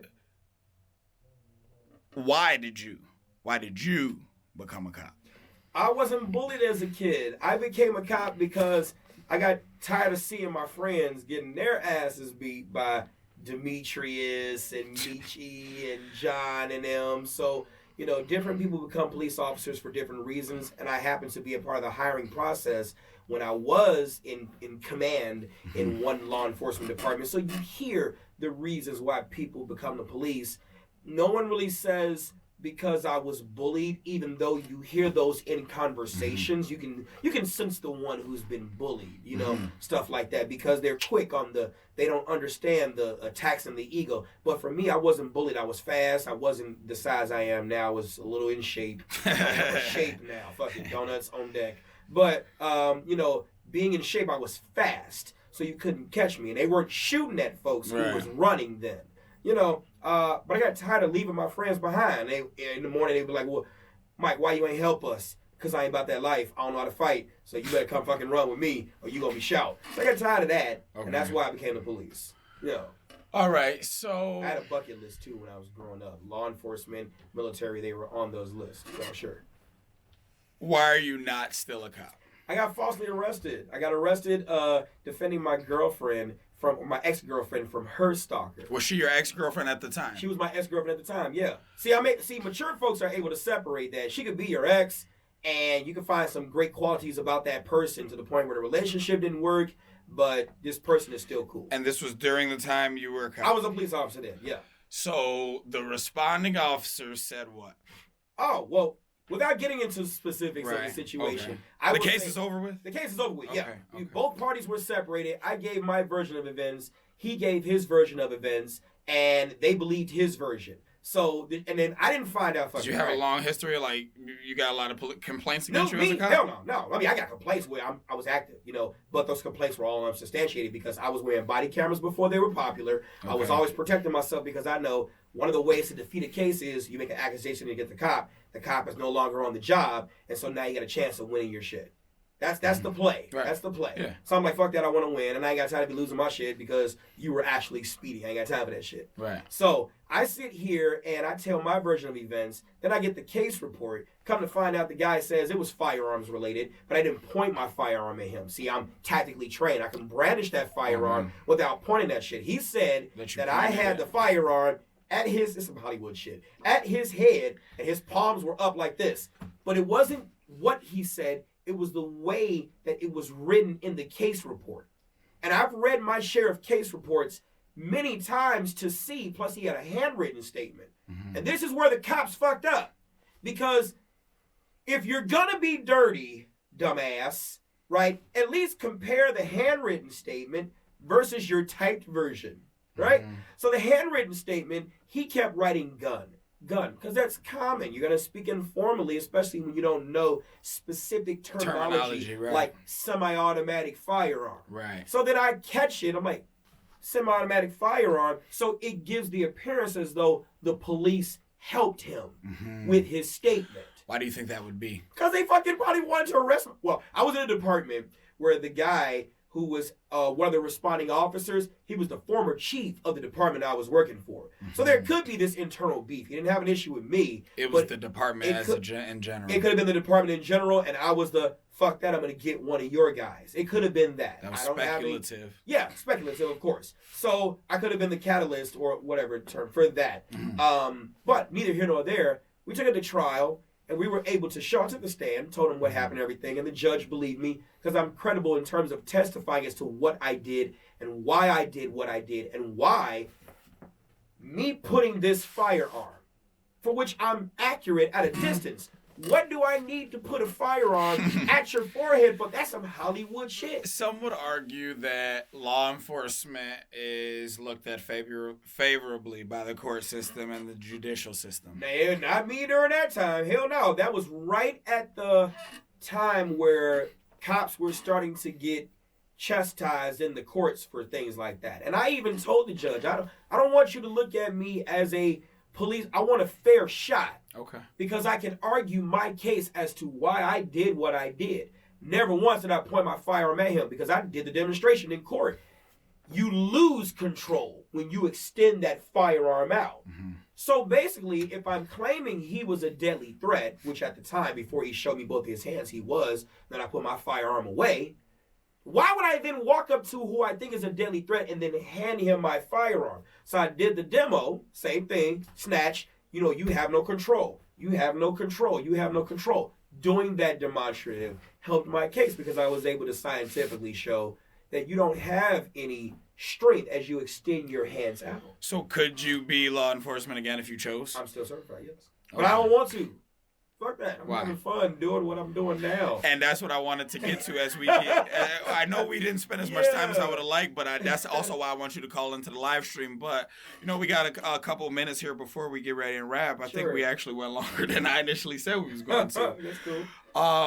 Not only are you clearly former military, former law enforcement, which we did spend a lot of time talking about, and we're definitely going to have you back, but you brought up a few times that you are a firearms instructor, and we can see that on your shirt a little bit. So, Instructor Mike, you run your own business. I do. All right. And could you tell us a little bit about that business? Sure. Security Training Concepts. We've been in business for 7 years. On 79th Street, then we went to 100th and Western. Good old racism took care of that. Where were you at on 79th Street? 79th and Normal, 445 West. Yeah. And then now I'm at 644 East, just a little east, same area. I wanted to stay on 79th Street because I wanted to remain accessible. And what is more accessible than the 9? So. I genuinely believe that firearm safety training should be taught, like, whenever y'all doing driver's ed, that should be an elective right after driver's ed. What are you telling? Yes, I agree. I don't know. I feel like it's irresponsible. If you look at the data and statistics, it looks like open carry states got a little bit less irrational gun violence. True. Because people now know, and I'm not an advocate of open carry, by the way. But you don't have to be. But when everybody knows that it's a possibility that grandma will smoke your ass before she becomes a victim, yes, it keeps you a little bit more cautious before you try to make grandma a victim. But I'm gonna tell you this though, contrary to popular belief, that concealed carry course, even mine, and I'm humble enough to say this, is just enough to get you killed. Here's the reason why. People don't do follow-up training. Okay. There's only so much I could teach you in 16 hours. So then do you suggest to the people who do your course to subscribe to your YouTube channel? Yes, all the time. And do one-on-one training, take more classes. Mogul Minds is subscribed. So for the listeners, again, this is youtube.com/Instructor Mike. Yes. And I know that you have quite the library, but how much content do you think you have out there? If you hours. 70. Ooh. Shit. That's a good question. Right. I don't know. Videos. I got about 76 videos. Okay. Or somewhere in that ballpark. Which is a lot of videos. Yeah. I mean, I'm close to 100,000 subs. My biggest following is on TikTok. Yes, Mike said it. About 500,000 followers. Oh, shit. So okay. I'm pushing. I'm getting there. I hate TikTok at its core. Like, I'm not a short format guy. You know what I'm saying? 3 minutes now. If I was to do 3 minutes, I would just hit people over the head with conspiracy theories. That's what I would, or conspiracy facts. It would be too much for them to handle. Because what it would do is it would force them to go listen to my long form podcast about it. Right. And I think that what you do is important. I think that it's important for anybody who really wants to teach people how to protect themselves, whether that be a martial arts instructor, whether that be a firearms trainer. I also think that more cops should be proficient with hand-to-hand combat, and way less of them would feel, that their first means of defense is the firearm. Right.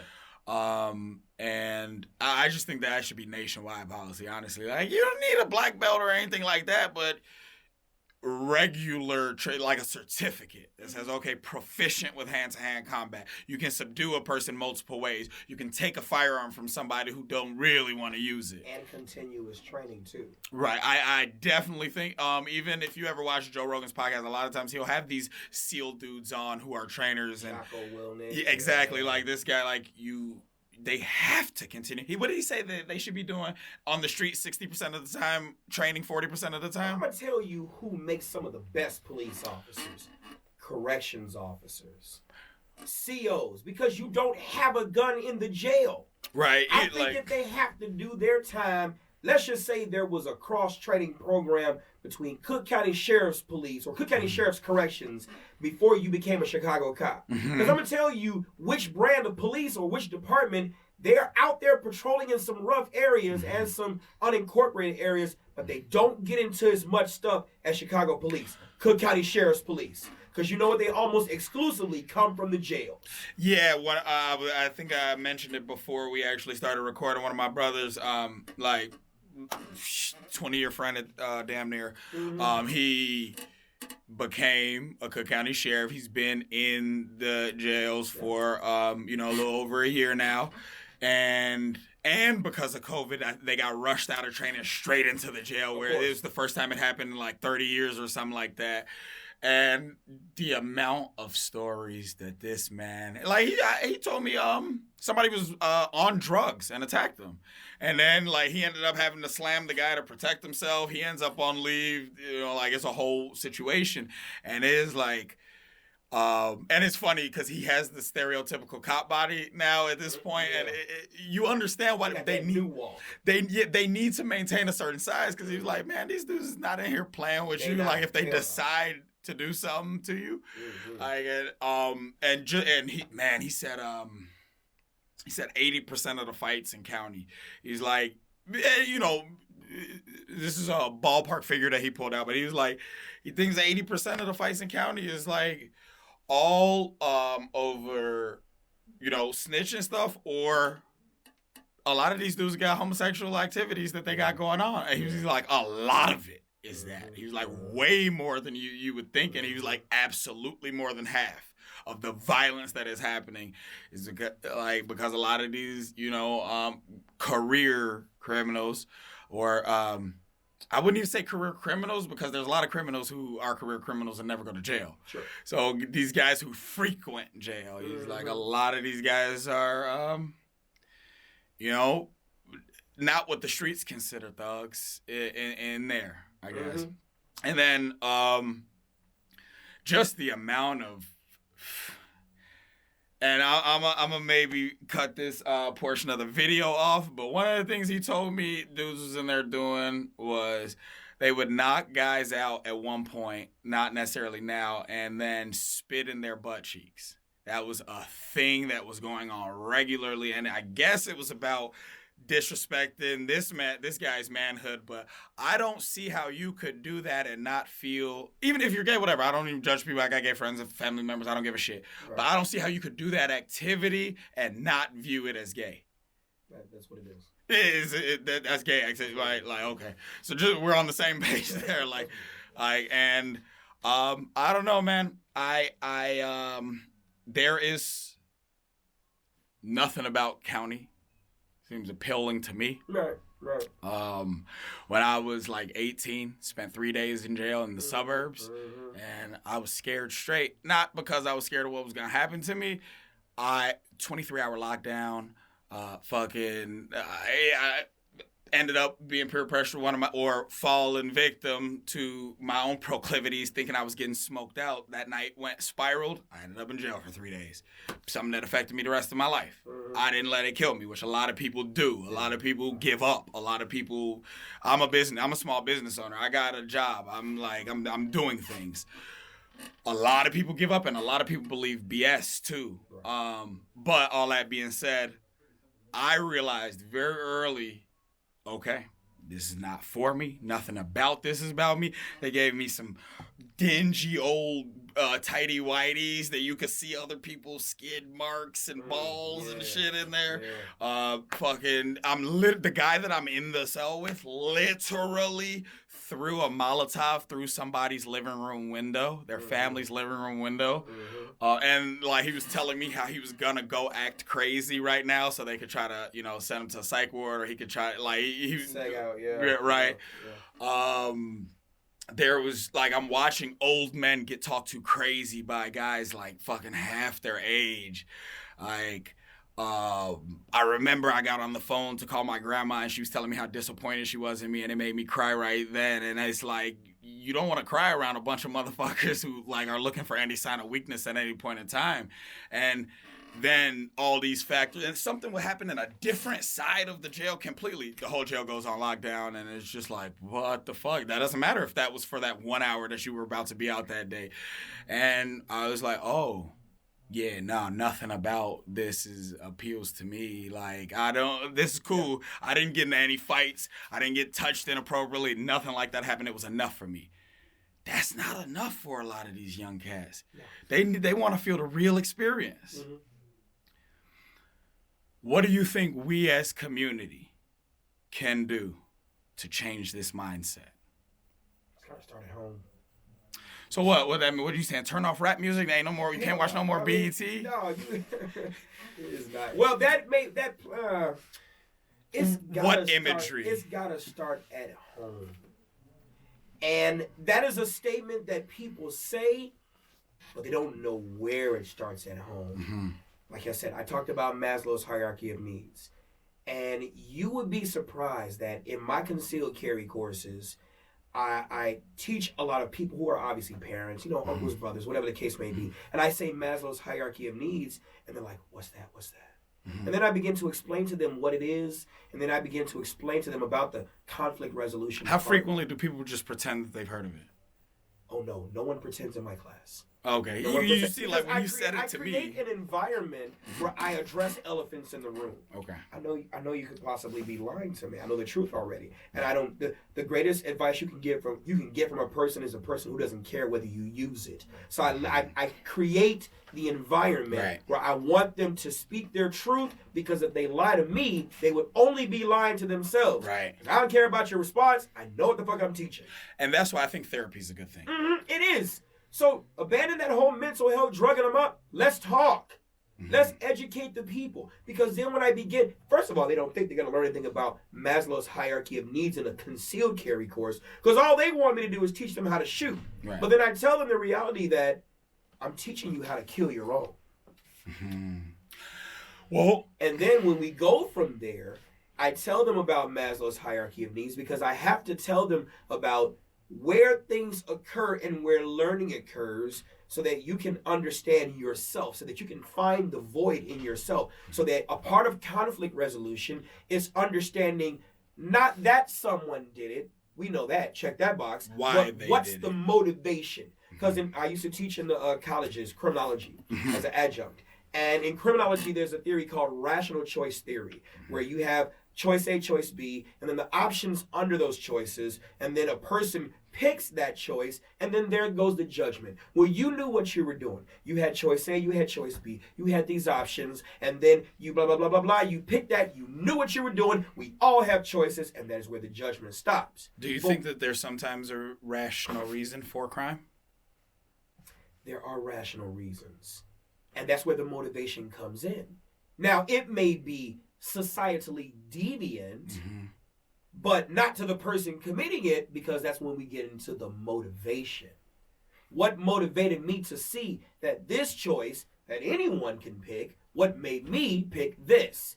People don't dig into the motivation, because if you dig into the motivation, then you've got to dig into other causes that influence that motivation. Then you're actually addressing the roots. Of course. Right. Yeah. So, too much like right. Too much like right. But you would be surprised to see that once I start to correlate behaviors, because I open the question up with, how many of us have dealt with someone who had insecurities? How many of us are bold enough to say that we have or still have them? And I raise my hand too, because I'm telling the truth too. Right. How many of us dealt with someone who has self-esteem issues? How many of us are bold enough to say that we had or still have them? And then that opens up the conversation for self-examination, because I can't teach you how to carry this firearm, and I don't teach you how to avoid the conflict or avoid the problems that lie within other people, and even deal with the toxic you that lies within. Yeah, but it sounds like you are teaching people to question why they're even there in the first place. Yes and no. Because I know why they're there. That's a part of Maslow. Security needs, security of the body. So we know why you're here, but it's how do I spot the conflict to avoid it, because you win 100% of the wars you don't get in. And you can't avoid conflict when you don't know the nucleus of what's spawning this conflict. We often talk a lot about domestic issues, baby daddy, baby mama, family, all this other stuff. How hurt people, but hurt people don't start out by hurting other people. They start out by getting with someone who's hurt. We go deep. So day 1 is guns, day 2 is therapy. And you'll be surprised once and it's pretty much 6.5, 7 hours of lecture. not including lunch. So you imagine how that ties in, and then understanding the police and understanding motivations, it begins to spark the conversation that starts the healing process that occurs within that individual. And if we start household by household, then it may spread to the block, then it may spread to blocks, then it may spread to, you see, we got to start there. That's my whole objective of content creation and why it's Real Talk Chicago, because I think that mainstream media is a cancer on society. I think that the fact that over 95% of the big media that we see is owned by like 6 corporations at the end of the day, I think is disgusting. It's dope too, because I love the fact that now we get all the cold ass content. I think that Disney is an evil piece of shit company, but I love Marvel. I'm a Marvel stan. Yeah. So I watch the content. I indulge. It is what it is. But I also see the agendas at play. I also see how we're only getting really one outlook. And I think that these types of importance are these conversations are important. I think that people need to see the human aspect of a lot of the people who choose law enforcement, or the gun nuts who are fire instructors and shit, because you are a firearm instructor. And to some people who live in this delusional world of no guns or no one should have guns, I don't even like the concept of the idea that only the police should have guns. I don't like in the slightest bit that even... I shut that shit down immediately. Like, and you know, some of my friends are more irrational liberals, and that is where I probably sound like a conservative to them. Yeah, me too. It is what it is. Yes. Like, what the fuck are you talking? People that you're trying to defund and say you don't trust, and people that bullies and fucking people who were bullied love that job. We don't even know that all these people are emotionally stable, and you're saying these are the only people who should have the guns, the people who have the egos. That's a good one. Like, that's a fucking bad idea. I'd rather everybody have it. Wild Wild West then. Yeah. Plus, like we were saying before the podcast, the only time people would ask to take away your firearms is if they intend to do something to you that you would shoot them for. For sure. Now, outside of the firearm conversation, I don't want to bottleneck who you are as a creative. We haven't gotten the chance to spend as much time as I would have liked, but we're going to definitely do this on the live stream. You also, in addition to all this other laundry list of shit that we talked about for the last 2 hours in your very interesting life, and I'm sure there's so many more things I could have pried into, I just knew he was dealing with a time marker. You're also an author. Yeah. And your books are about child-on-child gang violence. Is that what? Yeah, well, it's trying to stop it though. It's all children's books. It is children's my books. flagship book was What I Tell Myself First: Children's Real-World Affirmations of Self-Esteem. And why do I say real world? Because I've read my share of affirmation books. They tend to be rather clouded in the lack of realism. They're very Derek Jackson-y, right? Yes! Oh my God! So, yes! I hate to say it because it's like dream a dream and it will happen. Bullshit! No, you gotta put in some work to that. Even in the Bible, and I'm not even religious, what does this say? Faith without works. Works is dead, yeah. Right, yeah. Like, come on, get the fuck out of here. I'm like, I don't need faith if I can see that this thing works. I don't need, it's so many controversies. But I like some stuff like, I like me. Not everyone will like me. That's okay. I like me. Failure is a part of success. If I learn from the failure, what did I learn? Real world affirmations like I must make myself what I need to be to make myself what I want to be. Things like that. I like real world affirmations, which the whole book is filled with.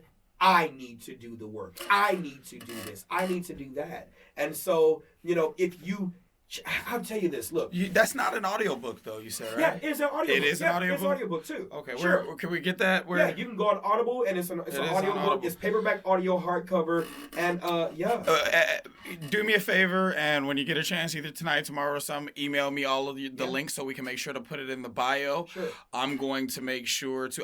My son's 1.5 right now, and one of the things that I did when he was a baby, I actually got in the booth back here and recorded my my own positive affirmations for me to try to get my mindset, and then I set it to 432 hertz. Are you familiar with 432 hertz? I am not, but I know where you're going. Go ahead. Okay, so it's a meditative, every morning when I would wake up, it's the first thing that I play before I hop into content. And the reason for it, while I was doing that also, I had my most successful sales year in the last 5 years.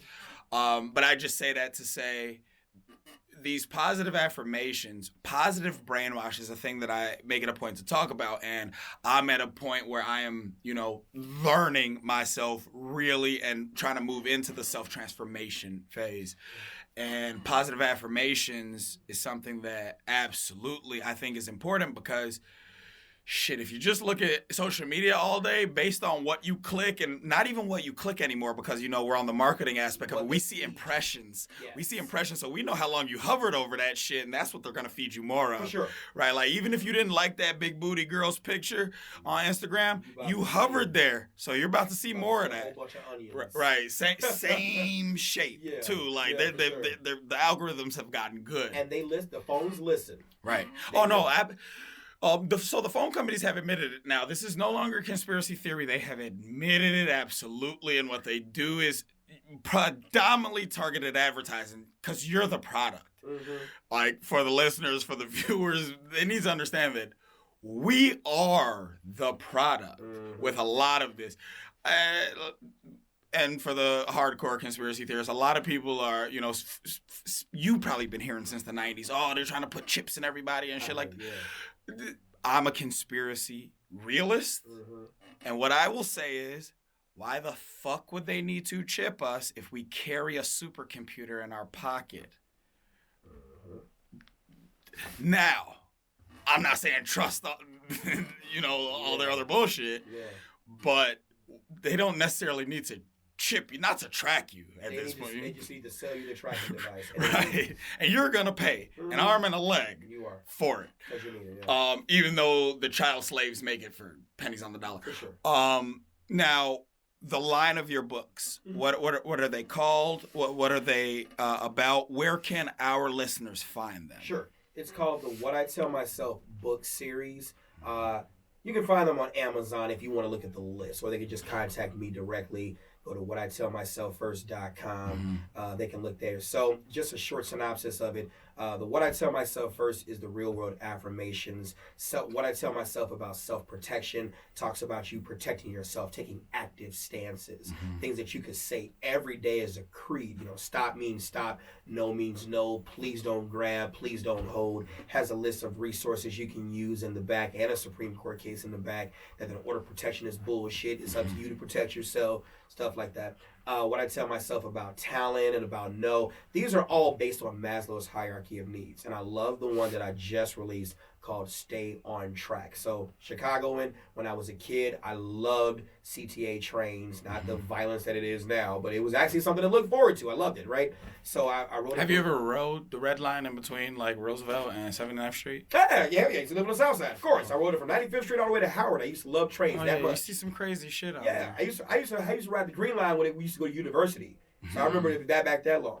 But it's about the train and then the engineer focusing on something else and not paying attention and getting off track.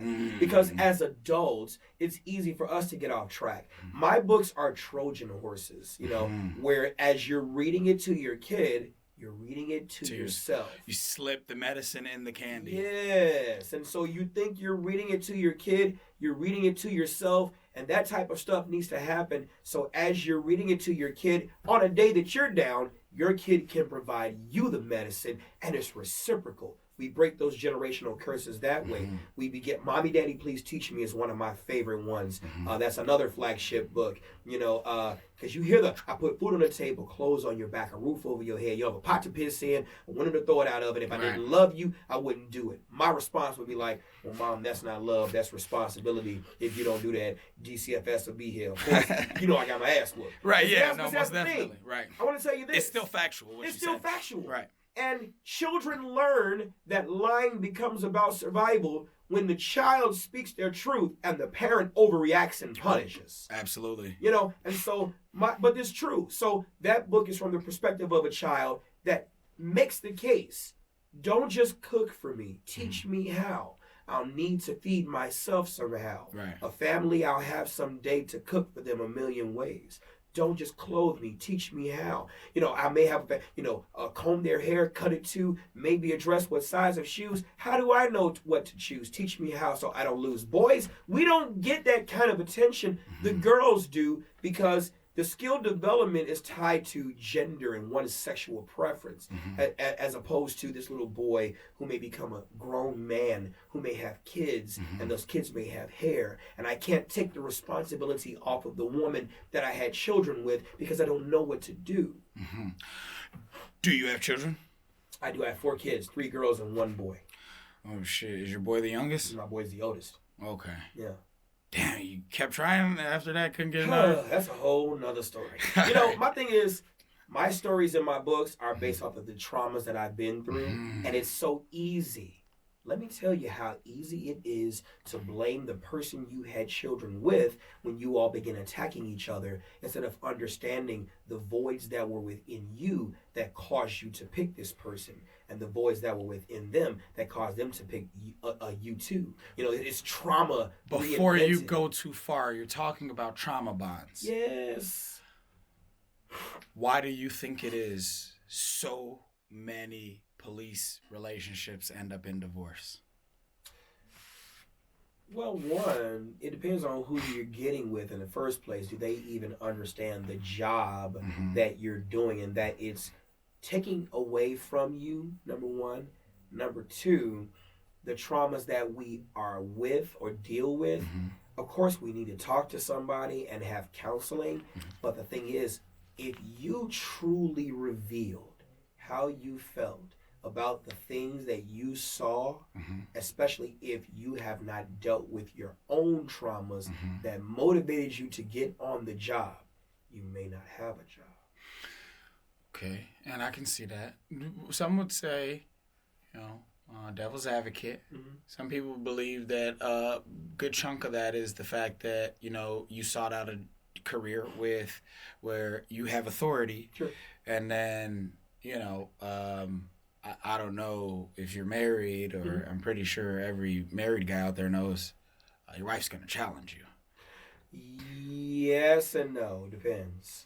I was married, yeah. Okay. And I think that the relationships between women and men, or not just women and men, I think relationships between, don't gay couples have the highest domestic violence situations? People think that by going gay is going to be different. You're going to deal with the same stuff. You're just dealing with a different genital. That's all. Well, don't they fight more frequently because the same-sex couples? I don't know. I would have to talk to somebody who's in that. I've heard that stat a lot, but I don't know whether or not it's true. Yeah, I don't know. I've heard that from different law enforcement people on podcasts. I know I've responded to issues between same sex, and I'm like, well, this is no different. I wouldn't say that out loud. Like, this is no different than that. You just know it's the same, and you recognize it's the same, so you kind of treat it kind of the same, but you don't want to be insensitive and say sir or ma'am if a person is transgendered or whatnot. You got to be sensitive about those things. But other than that, the situations are the same. No, I'm just saying, in close proximity, two men are much more likely to fight when you're having an emotional argument about something. Two women. I don't want to say playing because that's insensitive. It depends on the roles that they choose to take in their relationship, right? One is more feminine and one is more masculine. Same thing with lesbians. One is more feminine, one is more masculine. So it depends. What I have seen rarely, I have very rarely seen 2 masculine men and 2 feminine females duking it out. They may argue, but I haven't seen 2 masculine men might fight it out depending if they don't have conflict resolution. You might not ever get called. You might not. Right. But I have not seen 2 feminine women who were lesbian. They're probably just super passive aggressive towards each other. It could be. Right. It could be. So I don't know. Because I've seen some studs that's what they call themselves. Right. Who? Those are known as urban butches, right? Okay, fair enough. Because when it's white women and they're what we would consider studs, they're butches. Okay. But like with urban, I've seen it with both black and Hispanic, and like inner city white girls that are lesbians but more masculine. They come studs. So those would be some of the best police partners. I almost say I hate to say it, but give me a stud as a cop, and it's almost like you got a guy because y'all like the same stuff. It's weird. I have You know what I'm saying? one of my cousin that's closest to me in age is she's a lesbian. She's my favorite cousin. Yeah. We grew up together. Like I know exactly what you mean about the stuff that we talk about and the way we shoot the shit. So and they also very frequently give a different insight that you might not look at because they understand better. Yes. Mike, Instructor Mike. I'm going to call this episode the Instructor Mike interview, and then whatever was the most gotcha title from the whole podcast, whatever, I'm going to find it and I'm going to make that the title. Hey, that's a good one. Instructor Mike, I very much appreciate you coming through and letting our listeners get to know you. And for the listeners, who, as we wrap here, where can they go follow you? What's your website? What's your @s on social media? Where you want them to check you out? And where can they reach you and find out more about your class? Sure. Facebook is Mike Brown or Instructor Mike. TikTok and Instagram is both Yes Mike Said It. My YouTube page is Instructor Mike. Hit the subscribe button, hit the bell for notifications for Mogul Minds and for this as well. You can look up security training or just go to MikeBrownsClass.com. That's my URL. MikeBrownsClass.com for concealed carry. I can go out the number 773-372-3929. Probably better if you text me because I can get that faster than calling. I'm a very busy person. So, yeah, I appreciate this. Is amazing. I appreciate you coming through, Instructor Mike. Yeah. I think that we're definitely going to have you, when you get a chance to hop in on some of our live stream calls anytime. Sure. I'll make sure that, like, if it's something where we want an officer, because, like I said, officers that I've done in the past, they've had to do things anonymously because they're still active. Right, so they can't really comment on a lot of these situations. So, sometimes we're definitely going to want your perspective on some things. Maybe, we might hop on a quick, recorded live stream real quick or something like that. Mike, this has been Real Talk Chicago, and you've been great, sir. As have you. Appreciate you.